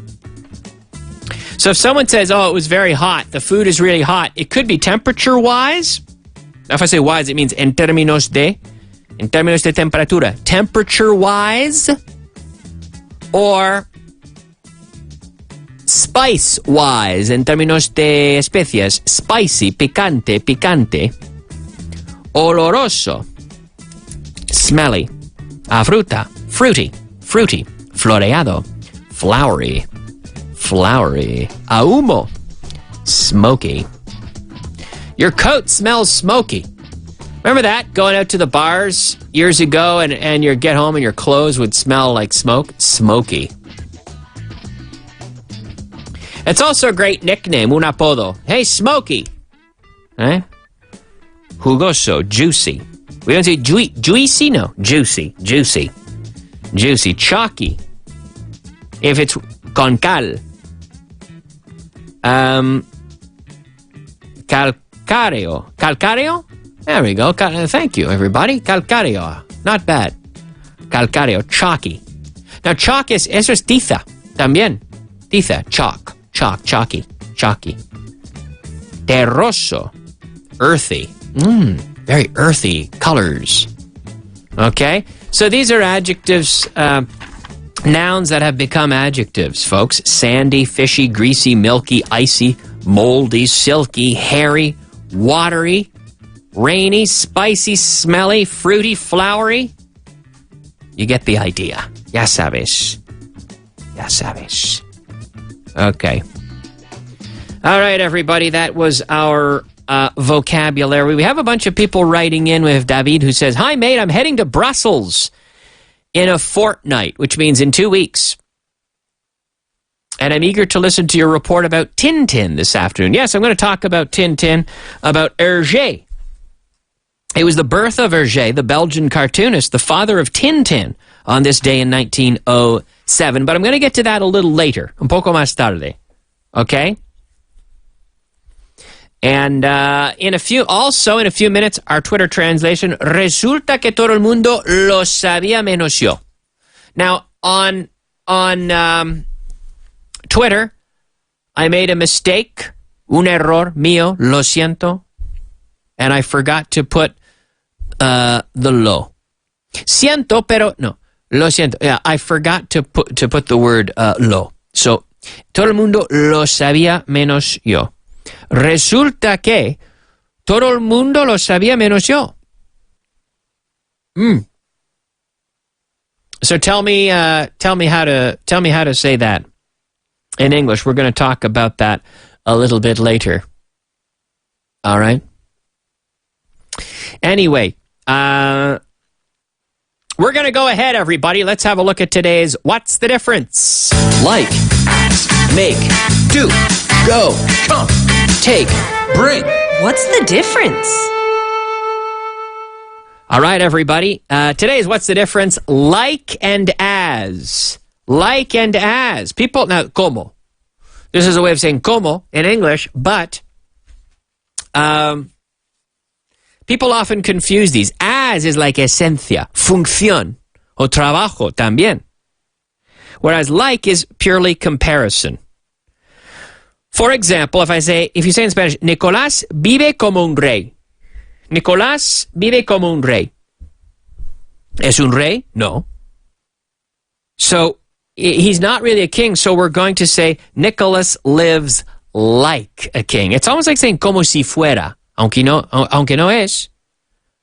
Como si fuera. Nicholas lives like a king. Another good example, I work as a radio presenter. Am I a radio presenter? Yes. I work as a radio presenter. I work like a slave. Am I a slave? No. I work as a presenter. I work like a slave. Okay, trabajamos como esclavos. ¿Somos esclavos? No. We work like slaves, okay? Como orador es bueno. ¿Es orador? Sí, entonces, as a public speaker, he's good. So Barack Obama, as a tennis player, he's bad. I don't know. Maybe he's bad. As a public speaker, he's good. Is he a public speaker? Yes. Me gustaría vivir como ella. I'd like to live like she does. Porque soy ella? No. I'd like to live like she does. Trabajo como tú. ¿Soy tú? No. I work like you. Como a él me encanta el cine. Like him, I love the cinema. ¿Soy tú? No, entonces, like. So you can ask that question. Like, ¿es un orador? Sí. So, como orador es bueno. ¿Es un orador? Sí. A speaker, a public speaker. So yeah, he's a public speaker. It doesn't have to be professional, but he gets up and speaks. So in that way, in that function, we will use as, okay? Yo canto como Pavarotti. ¿Lo sabías, Tino? I sing like Pavarotti. We can't say I sing as Pavarotti, because am I Pavarotti? No. I'm much thinner. Bastante más delgado. Para más de diferencias también, pero bueno. Me encanta la fruta como postre. ¿La fruta es un postre? Sí. ¿Funciona como postre? Sí. Entonces, I love fruit as a dessert. I love fruit as a dessert. As a dessert, yes. Este destornillador funciona muy bien como abrelatas. ¿Es un abrelatas? No. ¿Funciona como abrelatas? Sí. The screwdriver works well as a can opener. Right? It works well. It works well as a can opener. So it has that function. It has that function, right? As a can opener. So hopefully that makes sense. The difference between like and as. Like and as. All right, very good. We'll move on. How are you? No. How are you? I'm very excited. I'm very excited. Not very. I'm very excited. Would you like to go? No, you have to say, would you like to go? Pronunciation. All right, everybody, pronunciation. All right, we're going to practice a little bit of pronunciation, as always. We do it every single day, don't we? Today, what are we going to do? ¿Qué hacemos? How about some linking? As my friend Layla says, linking. She likes to link the words together. We're going to practice this one. All right, let me pick a good one. Yeah. How about do you want to? Do you wanna? Do you want to becomes do you wanna? Do you wanna? ¿Quieres venir conmigo? Do you wanna come with me? Do you want to come with me? ¿Quieres ver el informe? Do you want to see the report? Do you want to? Do you want to see the report? ¿Quieres comer algo? Oye, ¿quieres comer algo? Do you want to have something to eat? Do you want to have something to eat? ¿Quieres jugar al tenis? Do you want to play tennis? Do you want to play tennis? Pues yo sí. ¿Quieres trabajar este sábado? Ah, claro. Do you want to work this Saturday? Do you want to work this Saturday? ¿Quieres ir a la fiesta? Do you want to go to the party? ¿Quieres ir a la fiesta? Do you want to go to the party? ¿Quieres hablar conmigo? Do you want to talk to me? ¿Quieres ganar dinero extra? Do you want to make some extra money? Do you want to make some extra money? So, do you want to? We link the words together and we say, do you wanna? Do you wanna? Do you wanna? All right. I think that's good for our pronunciation. Now, we're going to push forward, everybody. We're going to push forward. In fact, I had some questions in the request section, but I think we're going to wait, Tino. Vamos a esperar un poco. We're going to wait a little bit because I have to find them. I have to go into my Facebook. I had some people writing to me on my... oh, no, I have them here. In fact, I do have them here. Or do I? Yeah, let me get in. Okay. Yeah, I can get to some of your questions. In fact, why don't we do this? How about some questions from listeners in a section we call By Request?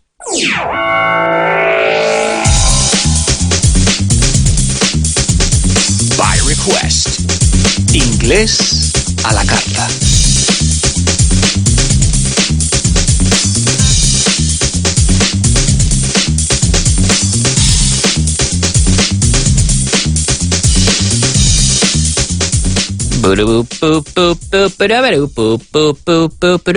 Okay, by request, inglés a la carta.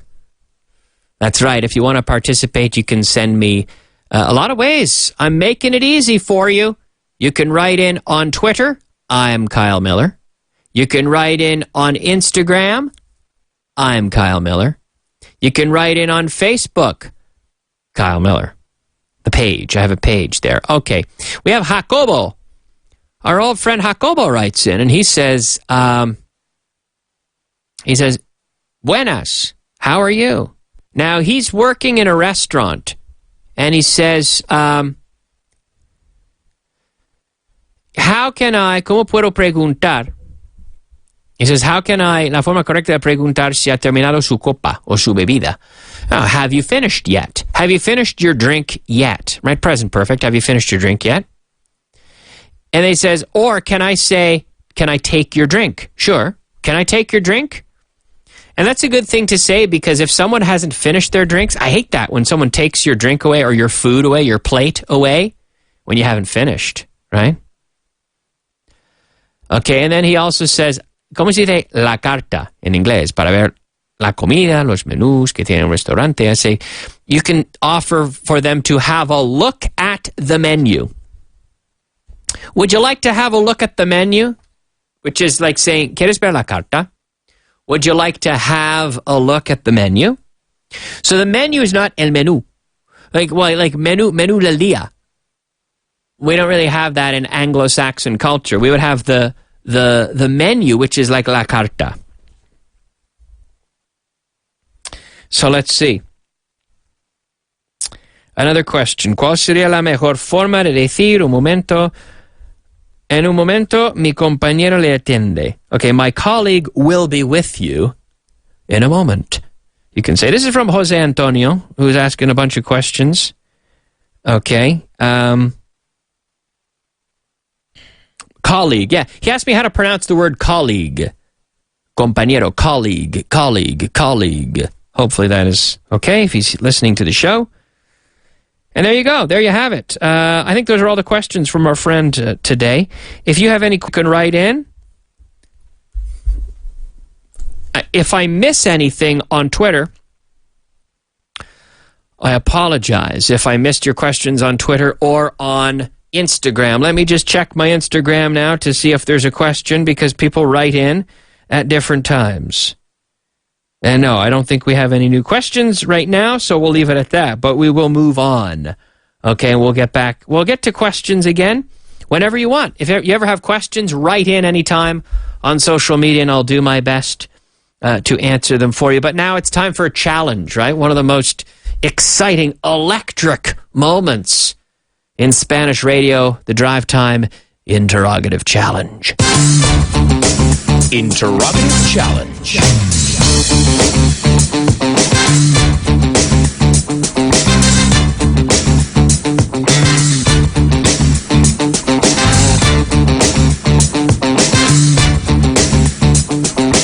Interrogative Challenge. You know how this one works. Claro, me encanta. All right, okay, I'm going to give you the answer and you ask me the question. Okay. Okay, all right. Number 1. We waited for him for 3 hours.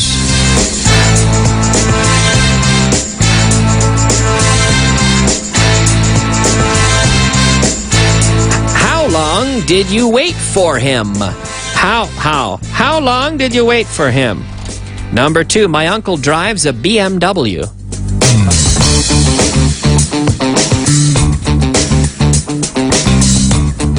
What kind of car does your uncle drive? A BMW. Yeah, it's a nice car. 3 Series, 325i, beautiful car. Black in color. Number 3, it's from Japan.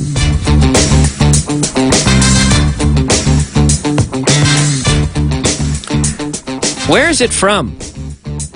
Where is it from? ¿De dónde es? Where's it from? Oh, it's from Japan. Es de Japón. It's from Japan. Number 4, the capital of Arizona is Phoenix.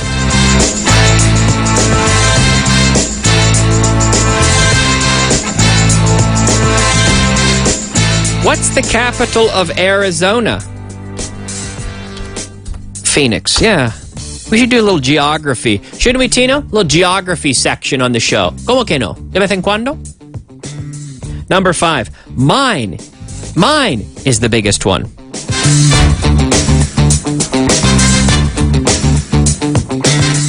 Which one is the biggest one? Or actually, if I say mine, then we say whose. Sorry, whose is the biggest one? Mine is. All right. Number 7. She calls me twice a week.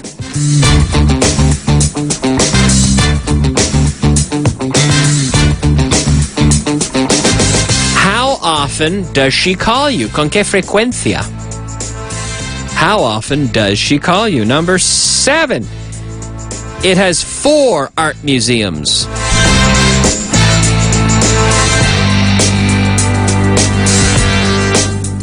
How many art museums does it have?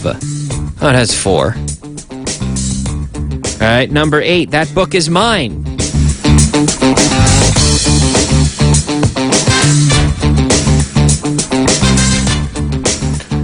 Whose book is that? Whose book is that? Number 9. She's from Italy.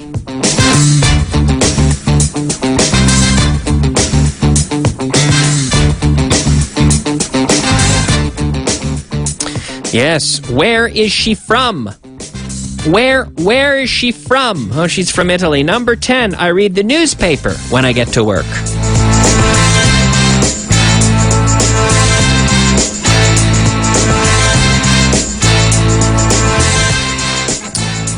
What do you do when you get to work? What do you do when you get to work? Oh, I read the newspaper. That's not true. But, all right, there you go. There you go, everybody. And it got me thinking about geography. I have a fascination with geography and maps. I love maps. I love looking at maps. I often go on to Google Maps and just look at random places. Do you ever do that, Tino? I say, I wonder what it's like in Phoenix. Let's take a look at Phoenix and just see what's happening. See what it looks like in Phoenix, Arizona. And I'll go into Google Maps and just search for it and look at it and move around the streets. See what it looks like in different places. And Arizona is an interesting place. Arizona is also a place where they have a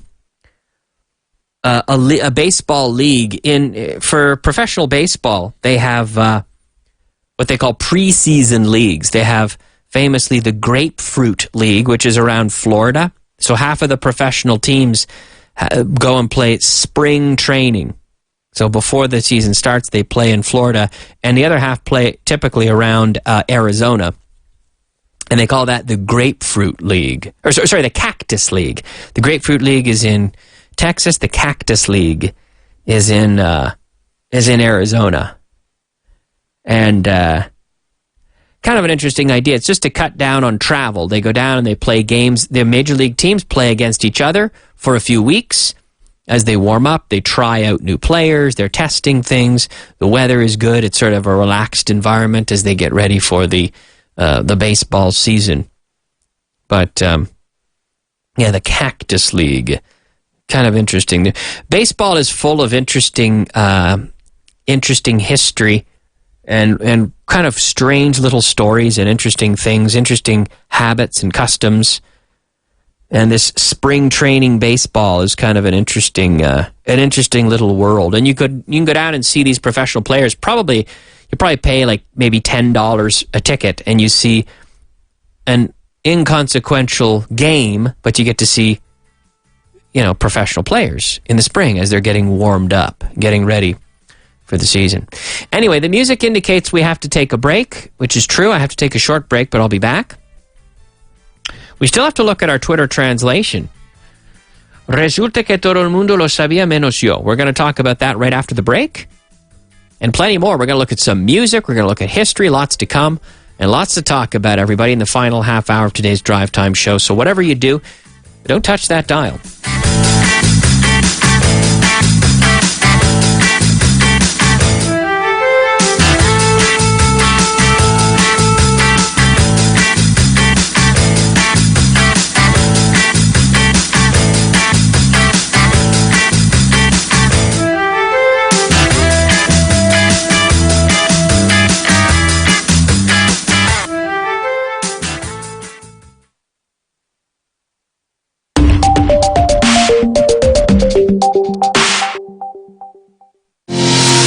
Aprendiendo, descubriendo, enseñando, compartiendo.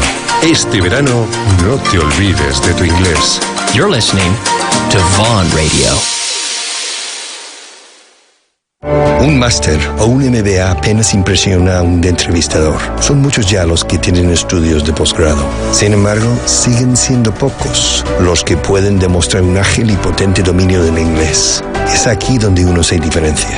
Es aquí donde uno destaca de verdad. Céntrate en el inglés, quítalo de en medio y empieza a cotizar alto en el mercado laboral.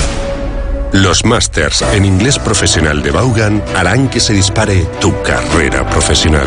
Llama e infórmate sin compromiso. No te arrepentirás. 91-133-5833. 91-133-5833.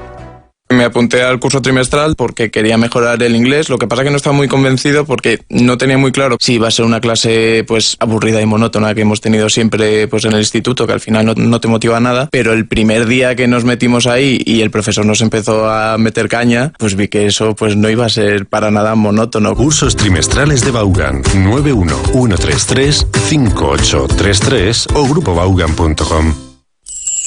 Desde que ha cambiado el formato con Disney, viene súper contento. La verdad es que las clases son mucho más dinámicas y él está feliz. Aprende jugando y es muy importante que lo hagan así para que no se note que están dando clase. Así tus peques encontrarán un entorno de ensueño que les hará ilusionarse como nunca con el inglés. Descubre el centro Disney English Vaughan más cercano a tu ciudad. Recuerda que estamos en Alicante, Barcelona, Bilbao, Valencia, Valladolid, Santander, Vigo, Zaragoza y Madrid. Conoce nuestros centros. Entra ahora en grupovaughan.com.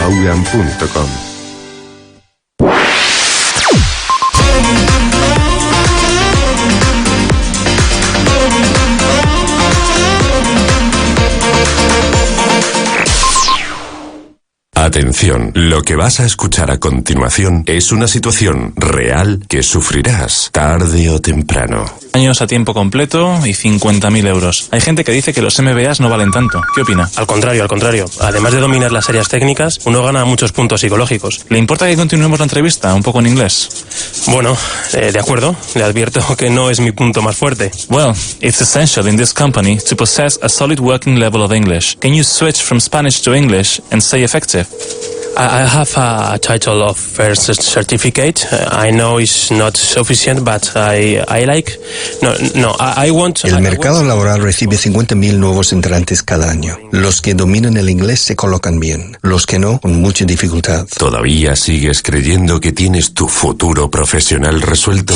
Si tu inglés no da la talla, tu atractivo en el mercado laboral es cercano a la nada. Resuelve de una vez por todas tu futuro profesional.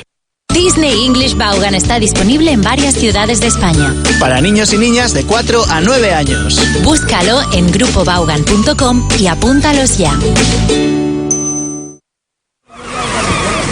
Hola Juan, ¿qué tal ese refresco? Qué a gustitos está ahí en la playa, ¿eh? Por cierto, ¿has renovado ya tu curso? Si no te cuesta nada, mira, manda un correo a cursos@grupovaughan.com. ¿Está? Ya sabes, renueva tu curso. Ya no te cuesta nada. cursos@grupovaughan.com. Así, a tu vuelta, ya lo tienes todo resuelto.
Everybody, welcome back.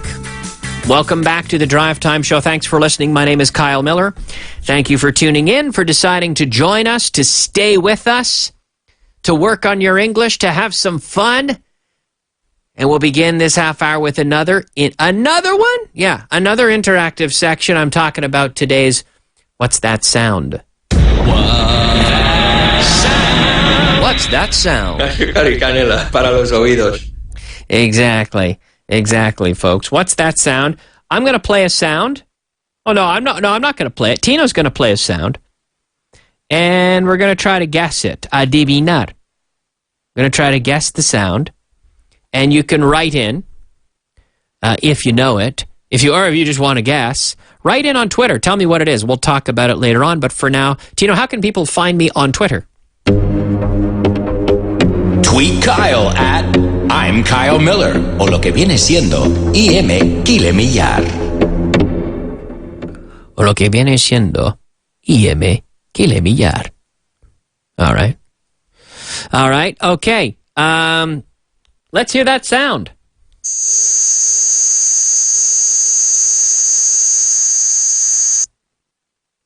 I don't know what that is, Tino. No tengo ni idea. I have no idea.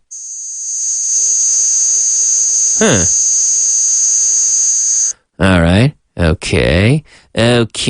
So tell me what it is. Describe the sound. We'll talk about it later. We'll talk about it a little bit later in the Drive Time Show, but so think about that. Right now, let's take a look at your responses on Twitter. Responses on Twitter, everybody. For the Twitter translation, that is. ¿Cómo se dice en inglés? Resulta que todo el mundo lo sabía menos yo. Resulta que Xavier with an X. Do you still say Javier, right? It's pronounced the same with the X. Lopez, and he says, it turns out that everybody but me was aware of it. Okay.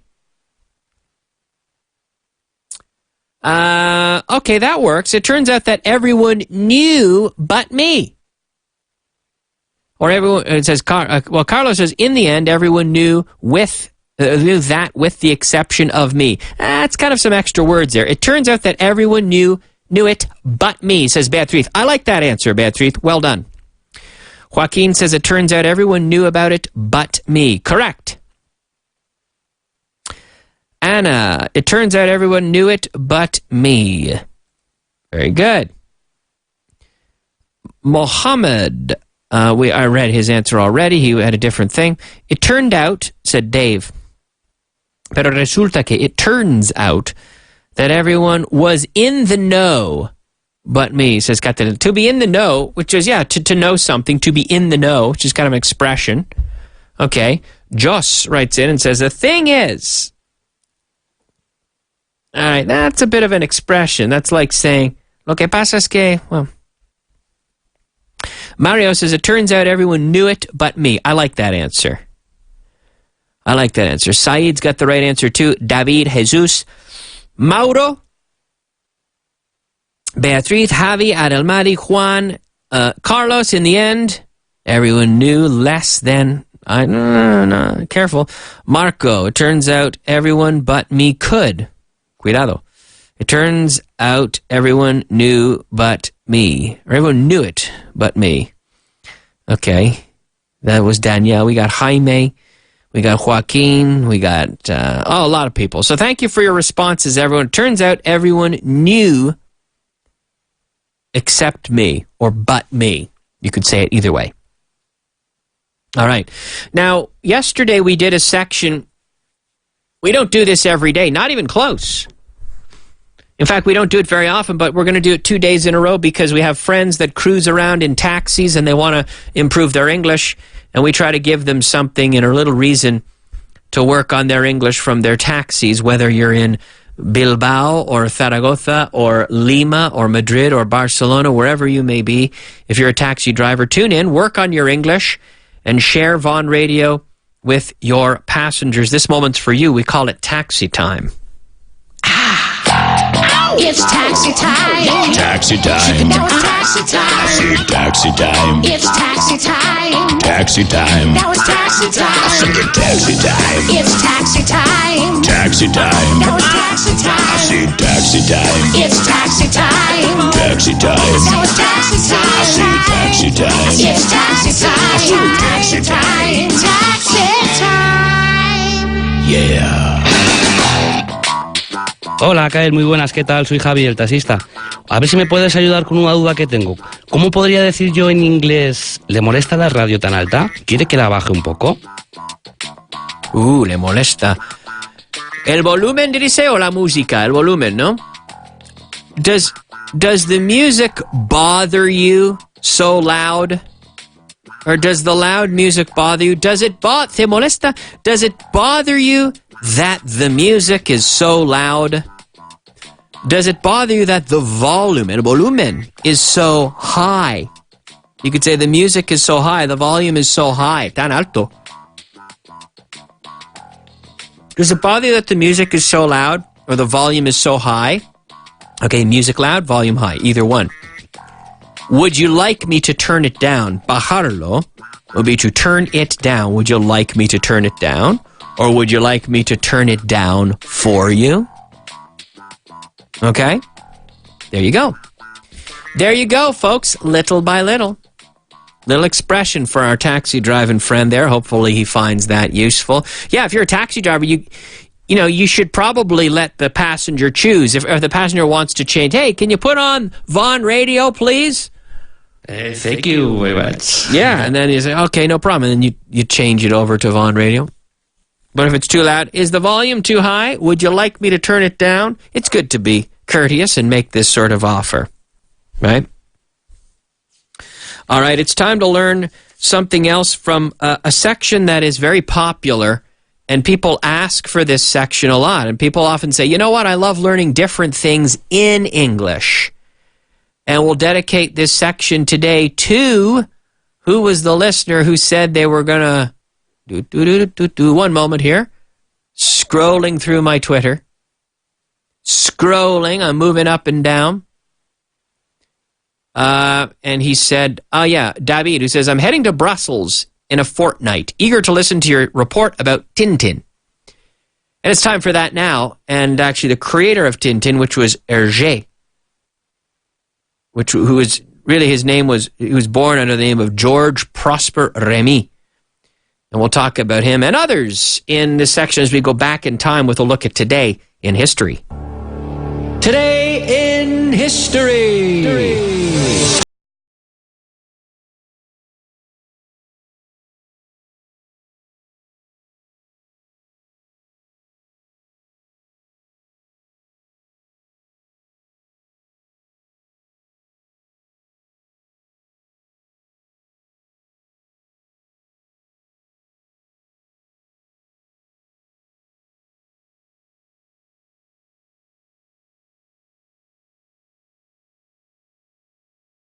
Right, everybody. The birth of Hergé,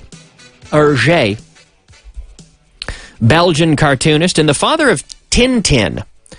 It was this day in 1907, and he lived until 1983.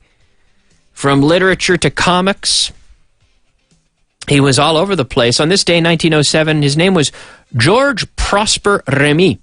The father of the boy reporter Tintin was born in Belgium.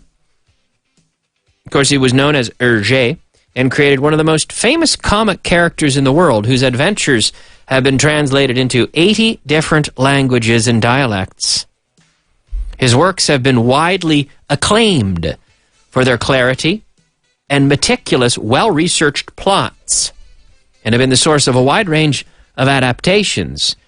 Hergé remains a strong influence on the comic book medium, especially in Europe. Right? If you go to Brussels, you'll see pictures of Tintin spray-painted, painted on the sides of buildings. Tintin, for example, visited Arab countries. Actually, Arab countries more than any other cartoon character in the world. Among the 24 volumes that formed the collection, 4 of them take place in the Middle East. Tintin was published in Arabic by the Egyptian painter Dar al-Marif. But the agreement with the Belgium owner of Tintin's rights was dissolved in 2007, and now it's difficult to find editions in Arabic. But it is in many, many other languages, in fact, in 80 different languages and dialects. And you can learn history because they're historically accurate. And he interacts with interesting cultures. You know, he goes to Africa, to Asia, to Arabic countries, and all around the world. And it's an interesting way. It's an interesting... they're very interesting cartoons, is what I'm trying to say. All right. Also on this day, the Reno Gang. The Reno Gang committed the Great Train Robbery, el robo de un tren, a great train robbery, back in 1868. This was near Marshfield, Indiana. So Indiana's in the Midwestern United States. 7 members of the Reno Gang got off with $96,000 in cash, gold, and bonds. So they got off with it. It means they escaped with it. They got away with it.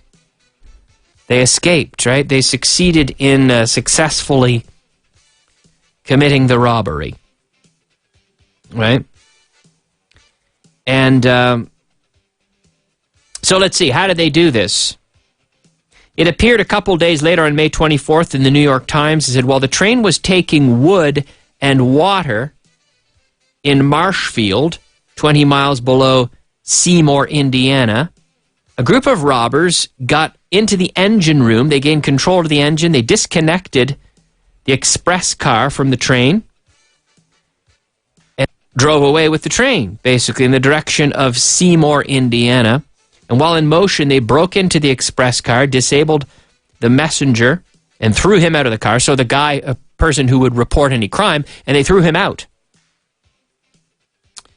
And they opened 2 safes, right, los caja fuertes, safes, and they took everything from inside. They were called the Reno Gang, and they were headed by the Indiana brothers Frank, John, Simeon, and William Reno.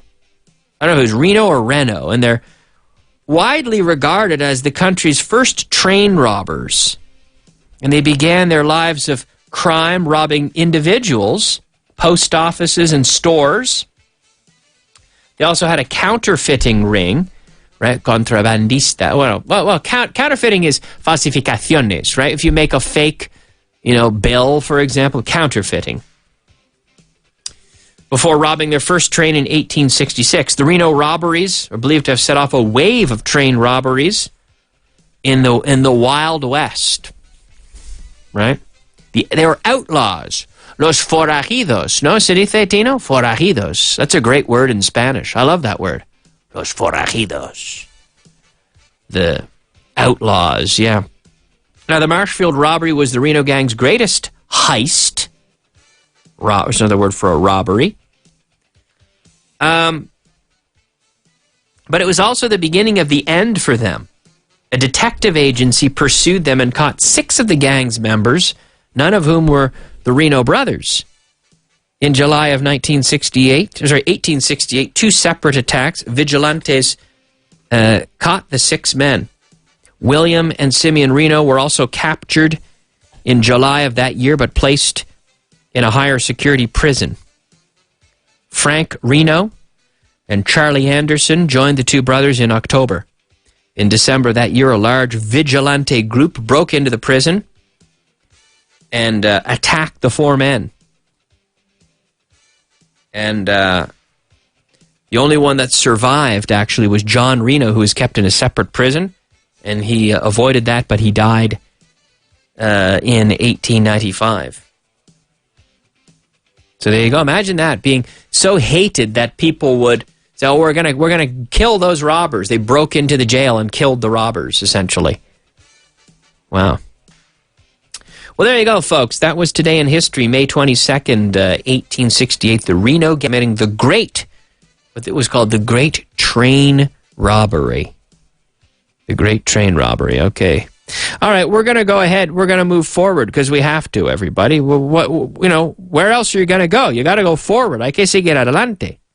¿No? Con la vida, claro. But why don't we have a look at, how about some music? Actually, we're going to stay back in time a little bit. We're going to go back to 1965 with one of the greats. And hopefully, do we have the song, Tino? We do. We're going to do a section with, everybody loves the Beatles. Do you like the Beatles, Tino? Tino says, yeah. He says, I love the Beatles. Yeah, exactly. Especially Paul McCartney, Tino's favorite. So anyway, he has a Paul McCartney T-shirt. Yeah. Anyway, we're gonna go ahead with a section we call "It's in the Music." It's in the music.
About the drums there, Ringo Starr on the drums. Kind of a unique drumming pattern, if you think about it, if you listen to that. It's 1965, and the Beatles went to #1 on the U.S. singles charts with this song, Ticket to Ride. It was the group's 8th U.S. #1. And the label declared that the song was from United Artists. And the original title of the Beatles' second movie also was this one as well, Ticket to Ride. And according to A Hard Day's Right, which was a book about the Beatles, many Americans concluded that the ticket was from British Airways and the ride was the town of Ryde, R-Y-D-E, on the Isle of Wight. It was referring to a ticket traveling in Britain. Now, Paul McCartney had a cousin who ran a bar in Ryde, and he and John had visited them there. Paul later mentioned that although the song was primarily about a girl riding out of the life of the narrator, they were conscious of the potential for a double meaning. John Lennon says, that was one of the earliest heavy metal records. In the words of Paul McCartney, this was a heavy metal record. The brief but recognizable guitar solo was played by Paul McCartney, who was the Beatles', of course, bass player. And this was used in the Beatles movie Help, in the scene where the Beatles go skiing very poorly. Copies of the original song released on Capitol Records say, from the United Artists' release of 8 Arms to Hold You, which was the original working title of the film Help. Now, this was the first Beatles song ever over 3 minutes long. And it started a trend of longer songs, right? The early Beatles, the songs were all very short, less than 3 minutes. The next 3-minute song was Yesterday and Today and Revolver. Those albums each had one, and Sgt. Pepper's had 4 songs, including 2 songs over 5 minutes long. So let's take a look at the lyrics, la letra, as we repeat this song. I think I'm gonna be sad. Just listen to that drum line. Hey, how about the drums? La batería, eh? Tina, can we hear the drums a little? Can you put it up a little bit?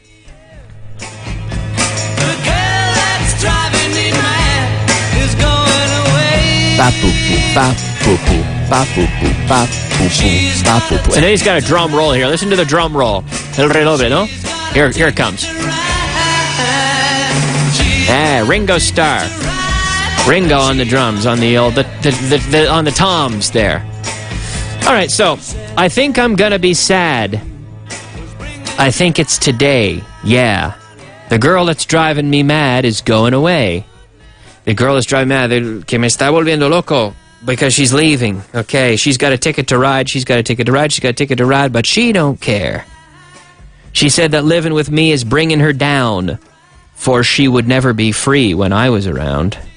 She's got a ticket to ride, she's got a ticket to ride, she got a ticket to ride, but she don't care.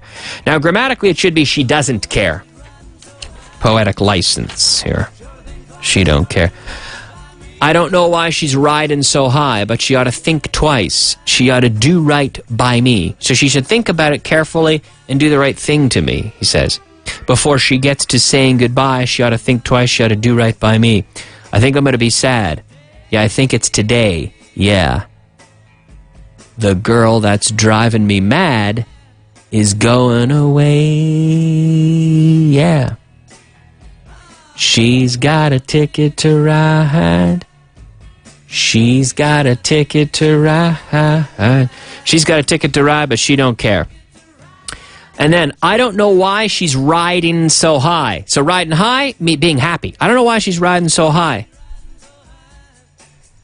She ought to think twice. She ought to do right by me. She ought to think twice. She ought to means she should, right? Es una manera de decir she should, debería. She ought to think twice. Pensar dos veces. Think about it carefully. Do right by me, right? Be good to me. Before she's saying goodbye, she ought to think twice. She ought to do right by me. She said that living with me is bringing her down, for she would never be free when I was around. She's got a ticket to ride, she's got a ticket to ride, she's got a ticket to ride, but she don't care. And then it ends, my baby don't care. My baby don't care. So it's saying she doesn't care. So the girl's going away and she's not thinking about him enough, is what he seems to think. All right, there you go. My baby don't care. Classic song. It's a classic from the Beatles, and like I said, one of their many #1 hits. And this one going all the way back to 1965. Yes, Ticket to Ride. Ticket to Ride and the Beatles, the great Beatles. Like I have a friend who says, I don't trust. There are a couple types of people I don't trust. I don't trust people who don't like pizza, and I don't trust people who don't like the Beatles. I think that's good advice because most people like the Beatles. At least some songs I think you have to recognize are pretty catchy and pretty good, and innovative songs as well. David writes in and he shares the cover of the album. He says, according to John Lennon, the Beatles' 1965 Ticket to Ride isn't about trains. The ticket refers to health cards carried by Hamburg prostitutes to show that they were STD. Okay, I didn't know about that. Interesting one shared by David. Hey, we got to hear that sound. We got to hear our sound again, Tino. Can we hear that again? Oh. Pero qué guapetón. What is it, Tino? Electric shaver? Electric shaver, okay. Yolanda says the whiz of a small electric appliance for shaving, okay, or cutting hair, or razor, or something similar. Yolanda Canales, she's got the right answer. Yes, absolutely. Fran says, gee, the volume has gone down so much that I have to make a guess. Could it be someone shaving using a razor, an electric razor? Yes, it was. Absolutely. Very good. Okay, well, hey, that's it. You got it right. A couple people writing in, but getting the right answer. It was kind of a tricky one. I wasn't sure about it myself. We're out of time, everybody, but I want to thank you for listening today. Thank you for tuning in once again to the Drive Time Show, our program. My name is Kyle Miller, and I'll be back tomorrow with another edition of the show. Mañana más. Right? There'll be...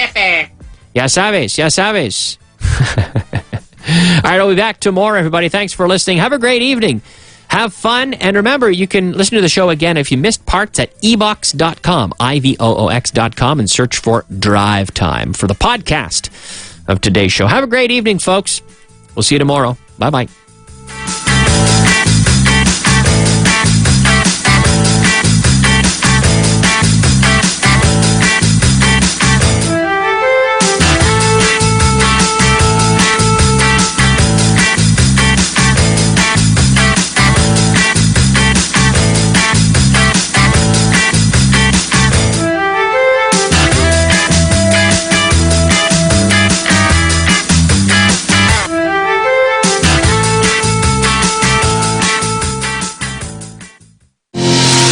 Aprendiendo, descubriendo, enseñando, compartiendo. Este verano no te olvides de tu inglés. You're listening to Vaughan Radio. Estás escuchando Vaughan Radio. ¿Qué es Daytown? Es un Vaughan Town concentrado en un solo e intensísimo día de inmersión en inglés, únicamente en inglés. Vivirás una experiencia única de 10 horas de contacto con el idioma en un hotel de lujo. Pasarás el día con angloparlantes de todas las partes del mundo, conociendo a gente de lo más interesante y practicando tu inglés en situaciones de comunicación reales. Te sorprenderás con todo lo que puedes avanzar tu inglés en un solo día. Daytown. Y el desayuno y la comida están incluidos. Que hablar inglés da mucha hambre. Infórmate en tu delegación más cercana, también en grupovaughan.com. Un máster o un MBA apenas impresiona a un entrevistador. Son muchos ya los que tienen estudios de posgrado. Sin embargo, siguen siendo pocos los que pueden demostrar un ágil y potente dominio del inglés. Es aquí donde uno se diferencia. Es aquí donde uno destaca de verdad. Los másters en inglés profesional de Vaughan harán que se dispare tu carrera profesional. Llama e infórmate sin compromiso. No te arrepentirás. 91-133-5833. 91-133-5833. Estás escuchando Vaughan Radio. ¿Sabes que puedes tener un profesor Vaughan en tu empresa? Con nuestro programa Inglés in Company creamos planes de formación a medida de cada alumno o de cada grupo y nuestros profesores se desplazan a tu empresa en el horario que mejor se adapte a vuestras necesidades. Inglés in Company, el método Vaughan en tu empresa. Infórmate sin compromiso en el 911335831 o en grupovaughan.com. Me apunté al curso trimestral porque quería mejorar el inglés, lo que pasa que no estaba muy convencido porque no tenía muy claro si iba a ser una clase pues aburrida y monótona que hemos tenido siempre pues en el instituto, que al final no te motiva nada, pero el primer día que nos metimos ahí y el profesor nos empezó a meter caña, pues vi que eso pues no iba a ser para nada monótono. Cursos trimestrales de Vaughan, 911335833 o grupovaughan.com. Hola, Juan. ¿Qué tal ese refresco? Qué a gustitos está ahí en la playa, ¿eh? Por cierto, ¿has renovado ya tu curso? Si no te cuesta nada, mira, manda un correo a cursos@grupovaughan.com. ¿Está? Ya sabes, renueva tu curso. Ya no te cuesta nada. cursos@grupovaughan.com. Así, a tu vuelta, ya lo tienes todo resuelto. Estoy creando la fórmula mágica para aprender inglés. Añado 5 semanas, 5 horas a la semana de lunes a viernes. Unas gotas de listening and speaking, enciendo el catalizador y... Que no te cuenten cuentos. No existen fórmulas mágicas para aprender inglés, por mucho que algunos se empeñen en idearlas. Pero con nuestros cursos trimestrales puedes mejorarlo en solo 3 meses. Los cursos trimestrales de Vaughan son ideales para gente que necesita resultados a medio plazo y a un precio asequible. Descúbrelos llamando al 911335833 o en grupovaughan.com. Estás escuchando Vaughan Radio. You're listening to Vaughan Radio. Vaughan Radio.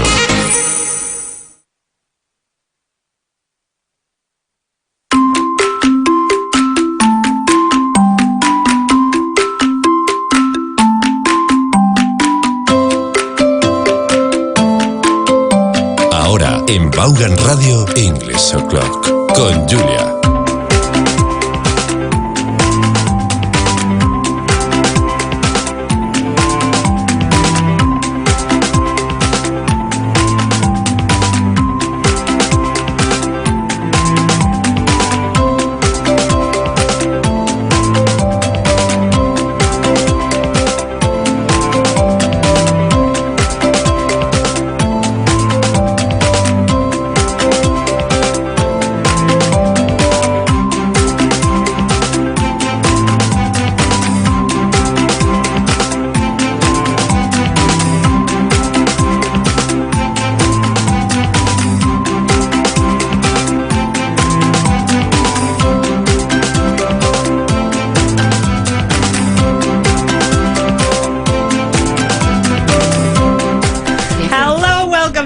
O'clock. My name is Julia, and here with me in the studio are Kuchi and Lydia and Jessica. How are you, ladies? Fine, thank you. Thank you. Good. I'm still a little bit snotty, so I hope that goes away today and tomorrow, or yeah, I hope it just goes away at some point. Yes, okay. Yes.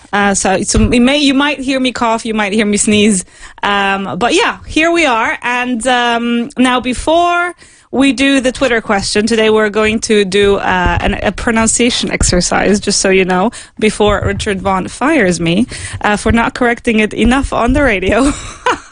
But I will tell you a little bit in a while. Yes, Kutsi, yes, because of Monday's show. Yeah. I'll tell you all about it once we get there. First things first, we're going to do the translation question.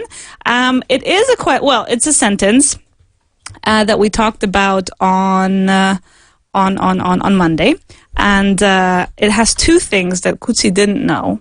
So let's see if you can come up with it. Well, I had class with you only on Monday, so this is what I fall back on. All right, so the sentence I want you to translate is: después de montar el armario, voy a prepararme un baño. Después de montar el armario, voy a prepararme un baño. That is the translation question, and the two words that we looked at on Monday were montar un armario, montar una mesa, montar pues un mueble o lo que sea, which is a phrasal verb, by the way. I'm not going to give you any more hints. And then preparar un baño is the other one that we talked about. Okay, so these are the two main words I want you to work on. Después de montar el armario, voy a prepararme un baño. It's out there on Twitter at English_clock, and see what translation you come up with. Do you remember? Yes. She's like, I know. All right, question mix number 146 is what we're going to start off with. What is Adam to Allison if Allison is Adam's wife? Lydia. What is... Hello? Anybody? Who is Adam or who is... What is Adam to Allison if Allison is Adam's wife? Adam is her husband. That's it. Adam is Allison's husband. Very good. When is Valentine's Day? Valentine's Day, it is on the 14th of February. Very good. Give me the same date in American. Valentine's Day? Valentine's Day is on February 28th. 28th. No? Valentine's Day on February 28th. Yo personalmente no celebro San Valentín, pero sí lo celebro el 14 de abril. Venga, Ana. It's on February 14th. Yes, it's on February 14th. Very good. Are we watching TV or are we painting our nails? We aren't doing either. We're not, or we aren't doing either. Very good. I never celebrate Valentine's Day. And you? Yes. Depends if I have boyfriend or if I not. have a boyfriend. If I have a boyfriend or not. All right, very good. So you would say yes, I do. Yes, I do. Yes, I do. I do celebrate, or I celebrate Valentine's Day. Very good. How old is Eva González? How old is Eva González? She was born on the 5th of November 1980. She is 39. She is 39. No? That's right. Very good. She's 39. So she is in her late 30s. She's in her late 30s. Very good. When was the last time you heard a Spice Girls song? A few months ago was the last I Mírala. I heard a Spice Girls song. Very good. Very good. What's the most difficult instrument to play? What's the most difficult instrument to play? What do you think? the organo. No, it has another name. It has another name. Hang on, organo. It's called. Oh, hang on. No. Pipe. Organ pipe. Organ pipe. Yeah. I was trying to say tube. No. Tube. No. So you think that's the most difficult one? I would say organ yes. Pipe. I'm not happy with this. Pipe organ. Organ. No. Hang on. Organ. A part of the body? No, it's not the part of the body. That's not what we mean. We don't mean the other one either. Pipe organ, a large musical instrument with keys like a piano, a pipe organ. Okay. Yes. Or organ. You can say both. Very good. So that's the most difficult for you. I don't know, but in my opinion, that's the most difficult instrument to play. All right, very good. I think it's the violin. And me too. But that me too. All right, 3 against 1. Sorry, Jessica. How long did your last holiday last? It lasted 10 days. Very good. Do you have to do chores? Chores? Mm-hmm. Do you have to do chores? No, I don't have. I haven't. No, I don't. No, I don't. No, I don't. I gave her the option to ask me what chores are. She didn't, so I take it for granted that she knows. What are chores? Chores de toda la vida. Chores. Chores are los quehaceres. Los quehaceres. I think that's how you say it in Spanish, right? Quehaceres, like washing the dishes, like doing the laundry, mopping the floor, vacuuming. But it's not exactly, because homework is deberes de clase, and a housework, as Jessica said, housework. You thought about housework, but you said homework. Very good. How do you say mezcla in English? Mixture. Very good. Ask me if I know enough words to win pasapalabra. Do you know enough to win pasapalabra? Do you know enough words? Do you know enough words to win pasapalabra? Very good. What is she asking me? She's asking you if you know enough words to win pasapalabra. Very good. So what am I about to answer? You're about to answer if you know enough words to win pasapalabra. Very good. No. No, I don't know, but much less in Spanish. Is being creative difficult? Yes, it is. Very good. Has it ever taken you 10 minutes to dial a number? 10 minutes? Mm-hmm. No. I don't know. No, it isn't. It doesn't. Has it ever taken you? No, it hasn't. Very good. Give me the full answer. No, it hasn't taken me. Has it ever taken you? Has it ever taken you? No, it has ever never. It has never taken me. Taken me. A ver. It has never taken me 10 minutes to dial a number. Very good. It has never taken Lydia 10 minutes to dial a number. Very good. When was the last time you forgot something at home? The last time I forgot something at home was yesterday. Very good. Is there anybody in your circle of friends who has never forgotten anything? No, there isn't. Very good. Again? No, there isn't. Very good. Will you set an alarm if you have to get up early? Yes, I do. Will you? I will. Very good. Are you going to buy candles soon? No, I am not. Very good. I love candles. And you? Me too. Very good. Is it important to feel good? Yes, it is so important. Very good. Very good. How long does a birthday party normally last? It usually lasts. How long is a birthday party normally? It normally lasts 3 hours. Okay. Mine are like, 5 or 6. Yeah, or 7 maybe even. Very good. Is there a fountain near your house? Yes, there is. How far is it from your house to a fountain? It's 300 meters from my house to a fountain. Fountain. All right, very good. Sally has more dolls than Amy. Sally has more dolls than Amy. So Amy has less, fewer dolls than Sally. Again. Amy has fewer dolls than Sally. So Sally has more dolls than Amy. Yeah, that we know. Okay. Sally doesn't have as many dolls as Amy. Very good. And Amy? Amy doesn't have as few dolls as Sally. Very good. What's the most beautiful painting in your opinion? The most beautiful painting for me is the two Fridas. Okay. Yes. Do you know how is? Yeah, I know which one you mean. You have two Fridas. Yes, the two Fridas. It is painting about for. Let's see. For Frida Kahlo. Okay. Two Fridas. Is that what it's called? The two Fridas. Las dos Fridas. Yes, that's the one. This is the name of the painting. Okay. In English, it would be the two Fridas. Yes. The two Fridas. One is wearing a white dress and the other one is wearing a green and blue dress. Yes. All right. Very good. Very good. Do you have a guilty pleasure?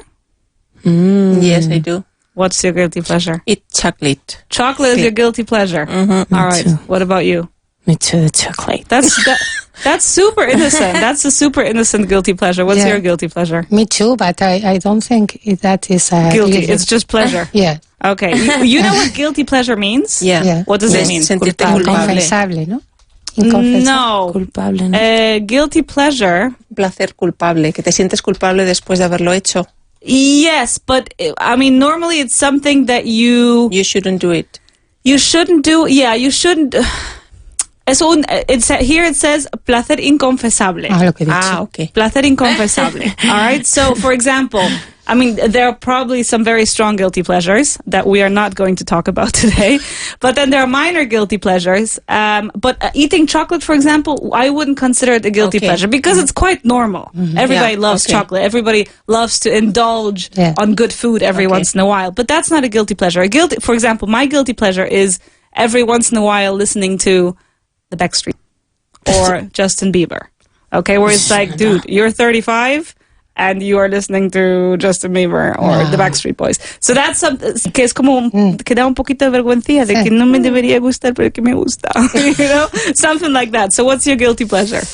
Yo qué sé, mirar telenovelas, Los Gavilanes. Cuchi loves watching Los Gavilanes. I know one. It's worse. See, now she gets the guilty pleasure thing. It's worse. What? Wow. Say it. Gran Hermano. But only That's a complete guilty pleasure. It's horrible. But only sometimes. Not the last one that I can't stand them. But sometimes. That is totally a guilty pleasure. Lydia, what about you?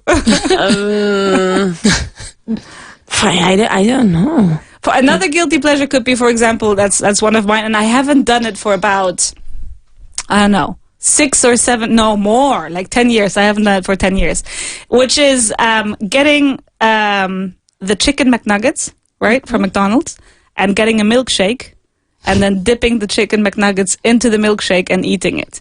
Sounds gross. Trust me, it really isn't. It's actually really good. Actually really good. So that's another guilty pleasure. You can't come up with anything. Nothing that's kind of embarrassing, but yet like, well, you know what? I'm sure I have 100. Okay, you think about it. I will think about it. Yeah, and come back to us later. What about you, Jessica? Me, like Cuchi, I like Gran Hermano. Gran Hermano. How do you say Gran Hermano in English? Big brother. Yeah, absolutely. Big brother. Yeah. I like, but I only like the 2 or maybe the first 3 chapters or episodes. Yeah. Okay. Very good. See, that's kind of also Superviviente, survival. Yeah, that kind of stuff, which is like, dude, you should not be watching this. I like it. Here you are. All right, very good. Is there a kind of literature you can't stand? Is there a kind of literature you can't stand? If there is a kind of literature. Literature. Yes, for those of you who didn't understand me. Yes, the classic literature. Okay. I can't. You can't stand it. Okay. Literature. Perfect. Literature. Very good. Should you respect people and be nice to them? Yes, you should. Very good. Ask me where I was when 9/11 happened. When were you? Where were you? Where were you when 9/11? Yeah. I don't know what's that. I don't know what that is. I don't know what that is. What is 9/11? El 9 de noviembre. El 9 de noviembre. El 11 de noviembre. Oye, el 11 de noviembre. 9/11. The World Trade Center attacks. But was in September. Yeah, 9/11. Okay. September 11th. Okay. Remember, it happens in the States. Yeah. Okay. Right? Okay. So that's how we say it, 9/11. Okay. Where were you when 9/11 happened? Very good. I was at work. Have there ever been any ants in your house? Yes. There have. Is that a question? No. There have been. No. Yes, there have. There have? Yes, there have. Very good. How often do you lie? Never. She's lying now. She's lying. Right now. She just lied. No. You never lie. Ever. Mira, se pone colorada de colorida y todo. I don't like lying. I don't like to lie. I don't like to lie. Nobody likes to lie. No, yes. I do like to lie. But white lie, not white lies, but then like not cheating, but kidding people. Oh yeah, like you are late or whatever. Yeah. And people go like teasing people. Teasing. There are people that who likes to who like to lie. Yeah, and bad lies. Yeah, no, I don't like. There are people there are people who have a problem with that. That's true. Yeah. That's true. How do you say mentiroso compulsivo? Compulsive liar. Okay. Compulsive liar. Okay. Yeah. So there are people who are compulsive liars. And absolutely. there are people who say liar, who tell lies. Mm-hmm. That there's no necessary. There is no need. There's no need. There is no need to tell lies, and yet they lie. Yes. Yeah, there are weird people out there. That's true. That's true. There are people like that out there, but there are good people and bad people. We know that. All right. Should you or do you have to pay your bills? You have to pay your bills. Very good. What's the capital of India? What's the capital of India? Yeah. Kuchi. New Delhi. New Delhi. Very good. Give me the full answer. New Delhi is the capital of India. Very good. I can't watch horror movies. And you? Me neither. Very good. Or? Neither can I. Very good. Is Geneva in Austria? No, it isn't. Is it in Germany? No, it isn't. Where is it? It's in Switzerland. Very good. And what nationality are people from Switzerland? People from Switzerland are Swedish. That's people from Sweden. Swiss. Petit? Petit? Petit? Swiss. Venga. Are Swiss? Venga. So again, what nationality are people from Switzerland? People from Switzerland are Swedish. Y dale con el sueco. No, are Swiss. Are Swiss. Sorry. All right. Ask me if there's a 3-star restaurant near my house. Is there a 3-star star? Is there a 3-star star? Star.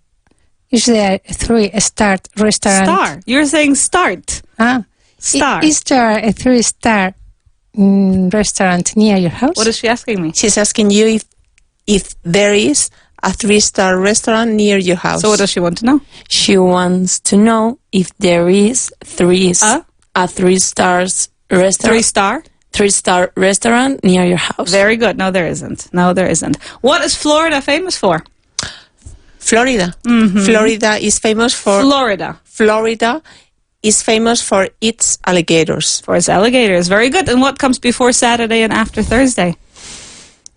After Saturday? Before Saturday and after Thursday. Friday comes before Saturday and after Thursday. Very good. How many times do you usually sneeze? I sneeze. I usually sneeze in the morning quite often. Quite often. How many times in a row? Once a week. Once a week. All right. So Coochie sneezes once a week in the morning. Yes. Always in the morning. Always in the morning. Yes. And how many times in a row? For example, I have a friend, Lucia. Oh, yes. And if she starts sneezing, she sneezes 5 times. Yes. And until she sneezes those 5 times, you can't say bless you. Because if you say bless you after the first one, and then she goes on 4 more times, then you have to repeat yourself. So how many times in a row do you sneeze? I sneeze 4 or 5 times. In a row? In a row. Very good. What about you? 3. Okay. 5 or 6. Really? I would say, achoo. But very heavy? Strong? Yeah, strong sneezes. Yeah. Okay. I say achoo. Yeah, me too. I go achoo. All right. Apparently, it's really bad to hold your sneezes. You have to let it out. You can't go like. Yes, but that's really bad. But many times, if you let it go very loose, my ears go like they pop. Yeah, your ears pop. Not pop, but they hurt. Really? Yeah. So many times I have to. How do you say contener? Hold. To hold the sneeze. All right. Yeah. We're going to find out an interesting question. I think I know the answer. You can think about it. The speed of sneezing. Speed of sneezing. I think it's 60 or 80 kilometers. Yeah, that's what. What? Kilometers. Kilometers. Very good. No, it's actually 120 to 160 kilometers an hour. Yeah. Yeah. Wow. That's the speed of sneezing. That's why if you sneeze, you spread all your bacteria and virus. Exactly. Exactly. So put your hand in front of your mouth. All right. How long does it take you to choose what to wear? How long does it take you to choose what to wear? What to wear? What am I asking her? You are asking her how long does it... No, sorry. How you are asking her how long takes her? It takes her. It takes her to choose what to wear. Again. You are asking her how long takes her? It takes her. Start again. You are asking her how long it takes her to choose what to wear. Very good. So what is she about to answer? She's about to answer how long it takes her to choose what to wear. Very good. And your answer is? It takes me 10 minutes. More or less, 10, 15. That depends. To choose? Where you're going? Yes. Okay, very good. So it takes you 10 to 15 minutes to choose? To choose what I wear. What to wear. What to wear. Very good. How long did it take you today? 5 minutes. Give me the full answer. It takes me today. It took me 5 minutes. More or less. All right, very good. What is Isaac to Jenny if Jenny is Isaac's great-grandmother, sorry. Isaac is her great-grandfather. son. Yeah. Isaac is Jenny's great-grandson. Very good. Now we're going to go back all the way to drill number 35 that we haven't done in ages, which is a little bit about geography, because a dictionary received a long and hard kick from Kutsi on Monday about saying where in relation to Norway or Germany Norway was. Yeah. Okay, so that made my bells go crazy, and we're going to do drill number 35, questions 1 to 24, which is about geography. Okay, we're sticking to Spanish geography, so you should know it. Where is Cariño? Where is Cariño? Cariño is in Galicia. Very good. Where in Galicia is Cariño? Cariño is in the north of Galicia. Very good. And where in relation to Santiago de Compostela is Cariño? Cariño is northeast of Santiago de Compostela. Very good. Where is Oviedo? Oviedo is in Asturias. Very good. Where in Asturias is Oviedo? Oviedo is in the north of Asturias. No? Yeah, center, I'd say. In the center of Asturias. Very good. Where in relation to Gijón is Oviedo? Oviedo is in the south of... Again? No. Oviedo is south of Gijón. Very good. Southwest. Oviedo is southwest of Gijón. Very good. Where is Santander? Santander is in the north of Spain. Very good. But where exactly? Exactly in the north of Cantabria. No, but give me just the community. Santander is in Cantabria. Very good. Where in Cantabria is Santander? Santander is in the north of Cantabria. Very good. And where in relation to Suances is Santander? It's west, it's east of Suances. Very good. Where is San Sebastián? San Sebastián is in the north of Spain. Okay, give me the community. San Sebastián is in Guipúzcoa? No, the other one. In Vizcaya. Basque Country. It's in the Basque Country. Repeat. I was saying the province. No. The community. San Sebastián is in the Basque Country. Very good. San Sebastián is in the Basque Country. Very good. Where in the Basque Country is San Sebastián? In the northeast. San Sebastián? San Sebastián is in the of Basque Country. Of the Basque Country. Of the Basque Country. Very good. Where in relation to Bilbao is San Sebastián? San Sebastián is east of Bilbao. Very good. Where is... Pamplona is in Navarra. Very good. Where in Navarra is Pamplona? Navarra is in the north of Navarra. Pamplona is in the north of Navarra. Center. Not center. Oh, not center. Center. Center of Navarra. Very good. Where in relation to Estella is Pamplona? Estella is northwest. Northeast of Pamplona. Very good, very good. Stay tuned, because right after the break we're going to continue with Zaragoza, Girona and León. So don't you go anywhere.